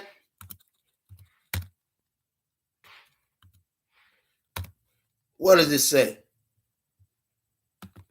It says, as a carcass trodden under feet. So the white man, God has already given us the victory from this devil. God has given us a victory. I'm going to put the 19th and 20 on there, brothers and sisters. Then we're going to have this thing wrapped up. That to show you the end of the story according to God. That's why I tell you, don't be afraid of this white man and stop letting him tell you that there's no God. You and I are God and we belong to God. You don't hear me, brothers and sisters. I say you and I are God's and we belong to God. That's the truth that's been hidden from us from the beginning of our bondage, going into the hell of this white man in his prison and plantation and his hell called North America. I'm going to type this and I'll be done. We'll be out of here, brothers and sisters. I'm so thankful for you tonight because you should know the truth. You should know the truth. Yes, sir. Our brother T says Sarnetta is all about that paper. Brother, yeah. Brother, yeah. Our brother Derek asked the question, what I think about Sarnetta. Sarnetta is an agent for sure, brother. And I know he lied about knowing Dr. Khaled. Brother Sarnetta, I remember when he came, the meeting that he came to, and I still got the reel on it when he's asking questions, and he literally forged a picture of himself with Dr. Khaled when he was never a Black Panther. And the white man have subsidized him and his cocaine habit. You didn't know he had a cocaine habit? The brother used to smoke crack, had a cocaine habit, and they cleaned him up. They cleaned him up and put him in the Black community. Yes, brother. And if you go back, there were many of us talking about it when he was on the rise. That's the truth. That's the truth. See, the devil has to have, let me tell you something. Satan is not going to use anybody that he can't control. You'll be surprised. Let me tell you this. The white man has for his people, now I want you to listen to what I'm saying. The white man has for his people He never met Dr. Khaled, brother. I say that and I stand on it. And if he tell me that, I'll tell him that he's a liar. He's never met Dr. Khaled in his life. He was at a meeting where Dr. Khaled was speaking, and he, from the audience, he asked a question. So he saw him in that way. I even remember the question about, well, what can we do in our community? Dr. Khaled answered it. I was running the reel. Steve Copeland was there and some of the others were there. Dr. Khaled told him what he could do to be active in his community. But as far as him being a Panther, he was never a Panther, and he never worked with Dr. Khaled. He's a liar if he said so, and I tell him to his face. He's a liar. Just like I told Malik Zulu Shabazz when he was lying that he was a member of the Nation of Islam. I said it on Taharka's show and said it so he could hear, you were never a Muslim under Farrakhan. He was never a Muslim. And he lied again and said Farrakhan couldn't stand him. That's not true either, because he and Farrakhan are working for the same white man that is funding their movement to defraud black people. And if you look at Malik Zulu Shabazz, he doesn't live in D.C. He lives right there in Bowie, Maryland, with a big house and car. And he has many other people that are financing this, white people, such as Mark Francis Cohen, same man that wrote The Demise of Dr. Khaled and built up Malik Zulu Shabazz January the 18th in a paper called the Washington City Paper. And if you'll research this, you'll find that I'm telling you the truth, that your brother is not in error. And 3 weeks to 4 weeks later, February the 18th, 2001, Dr. Khalid Muhammad was dead, had been poisoned to death, and they were announcing it all over the media. What does the 18th say?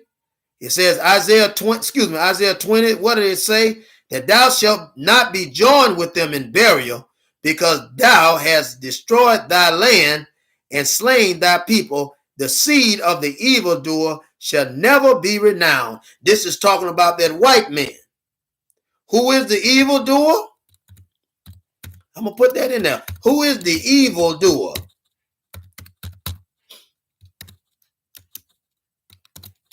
The white man globally. That's our evildoer. Finally, brothers and sisters, the last point that I want to make.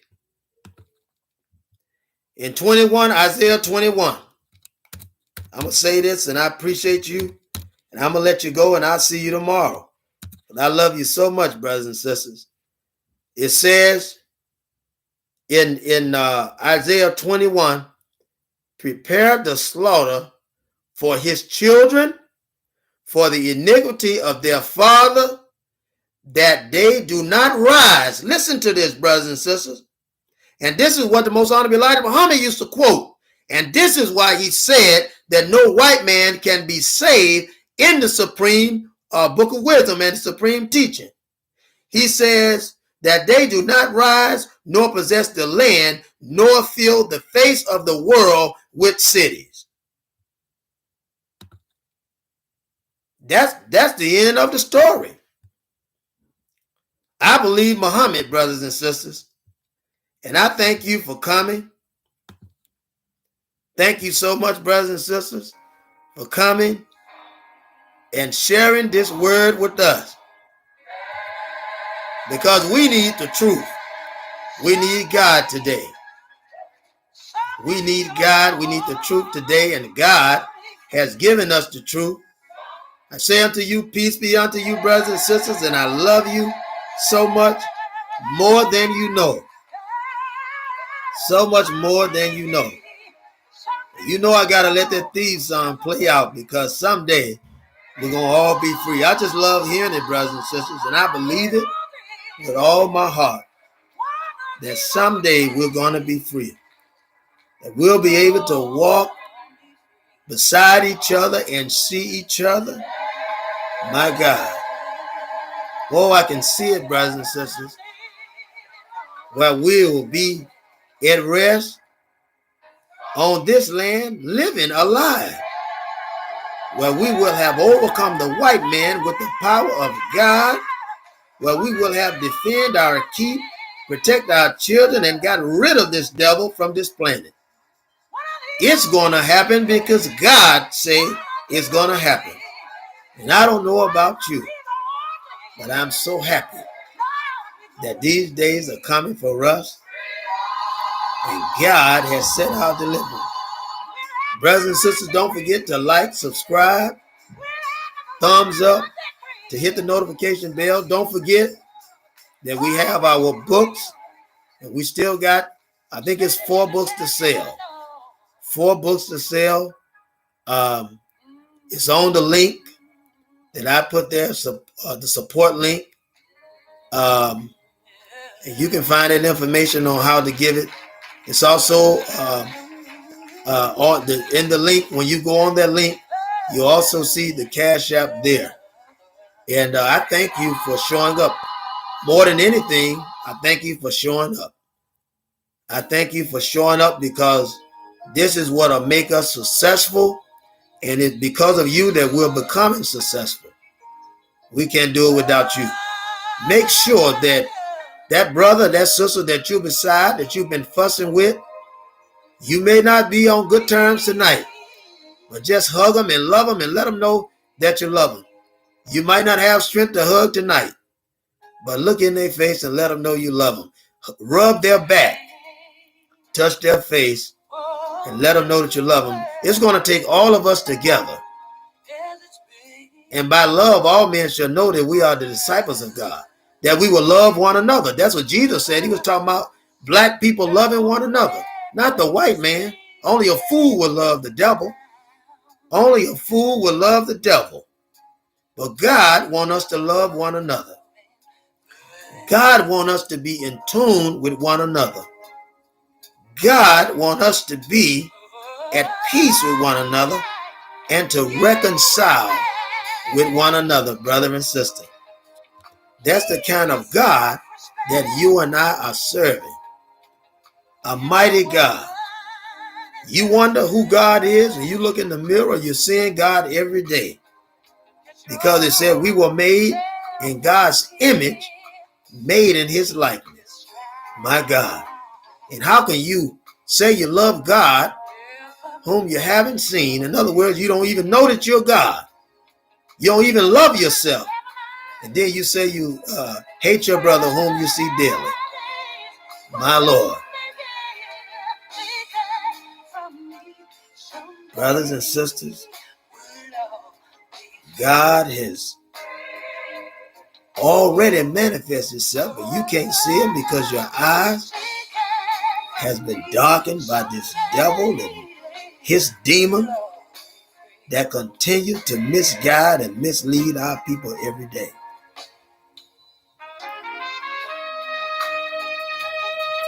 I pray, my desire and my prayer in this show is that you will continue to see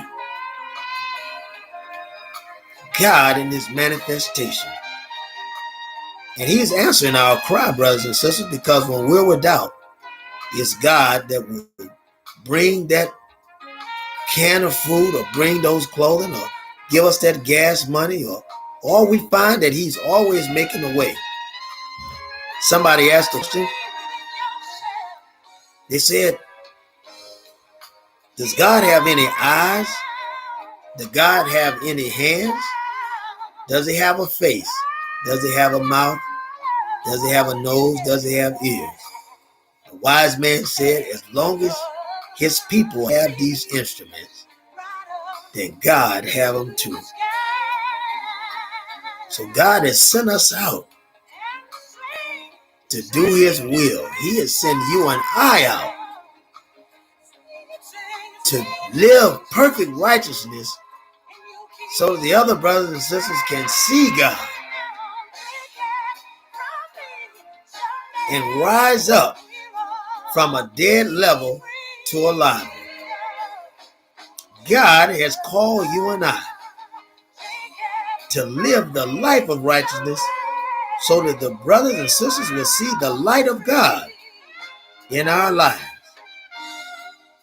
and ask the question, what must I do to be saved? What must I do to stand before God in holiness and righteousness? How can I fix my family that seems to be running wild because the white man of this planet have misused and abused them, have destroyed them on every hand? He's put drugs in the black community, but brothers and sisters, we are cast down but are not out, because God power, the power of an awesome almighty God, has already given us the deliverance. I read to you Isaiah 14 chapter, the 14th through the 20th verse, and it's already told, 14th and 21st verse, it's already told us that the victory is ours, that God has given you and I the victory today and forever, because we have seen the end of the white devil of this planet, otherwise known as the white man in America and Europe, who have infected the black and darker people of the planet with unholy living and unholy life, such as sexual deviance with LGBT and all of this other stuff. Isn't that right? Because we are come with the power of God to live in holiness and righteousness, as our God has led us to do in a time such as this. So, brothers and sisters, I'm thankful that you have stayed on, and I leave you in peace. And I salute you in the words of peace, as I say unto you, in the responsibility and the teachings of the most honorable Elijah Muhammad, Assalamu alaikum, which means peace be unto you. And I said peace unto us all.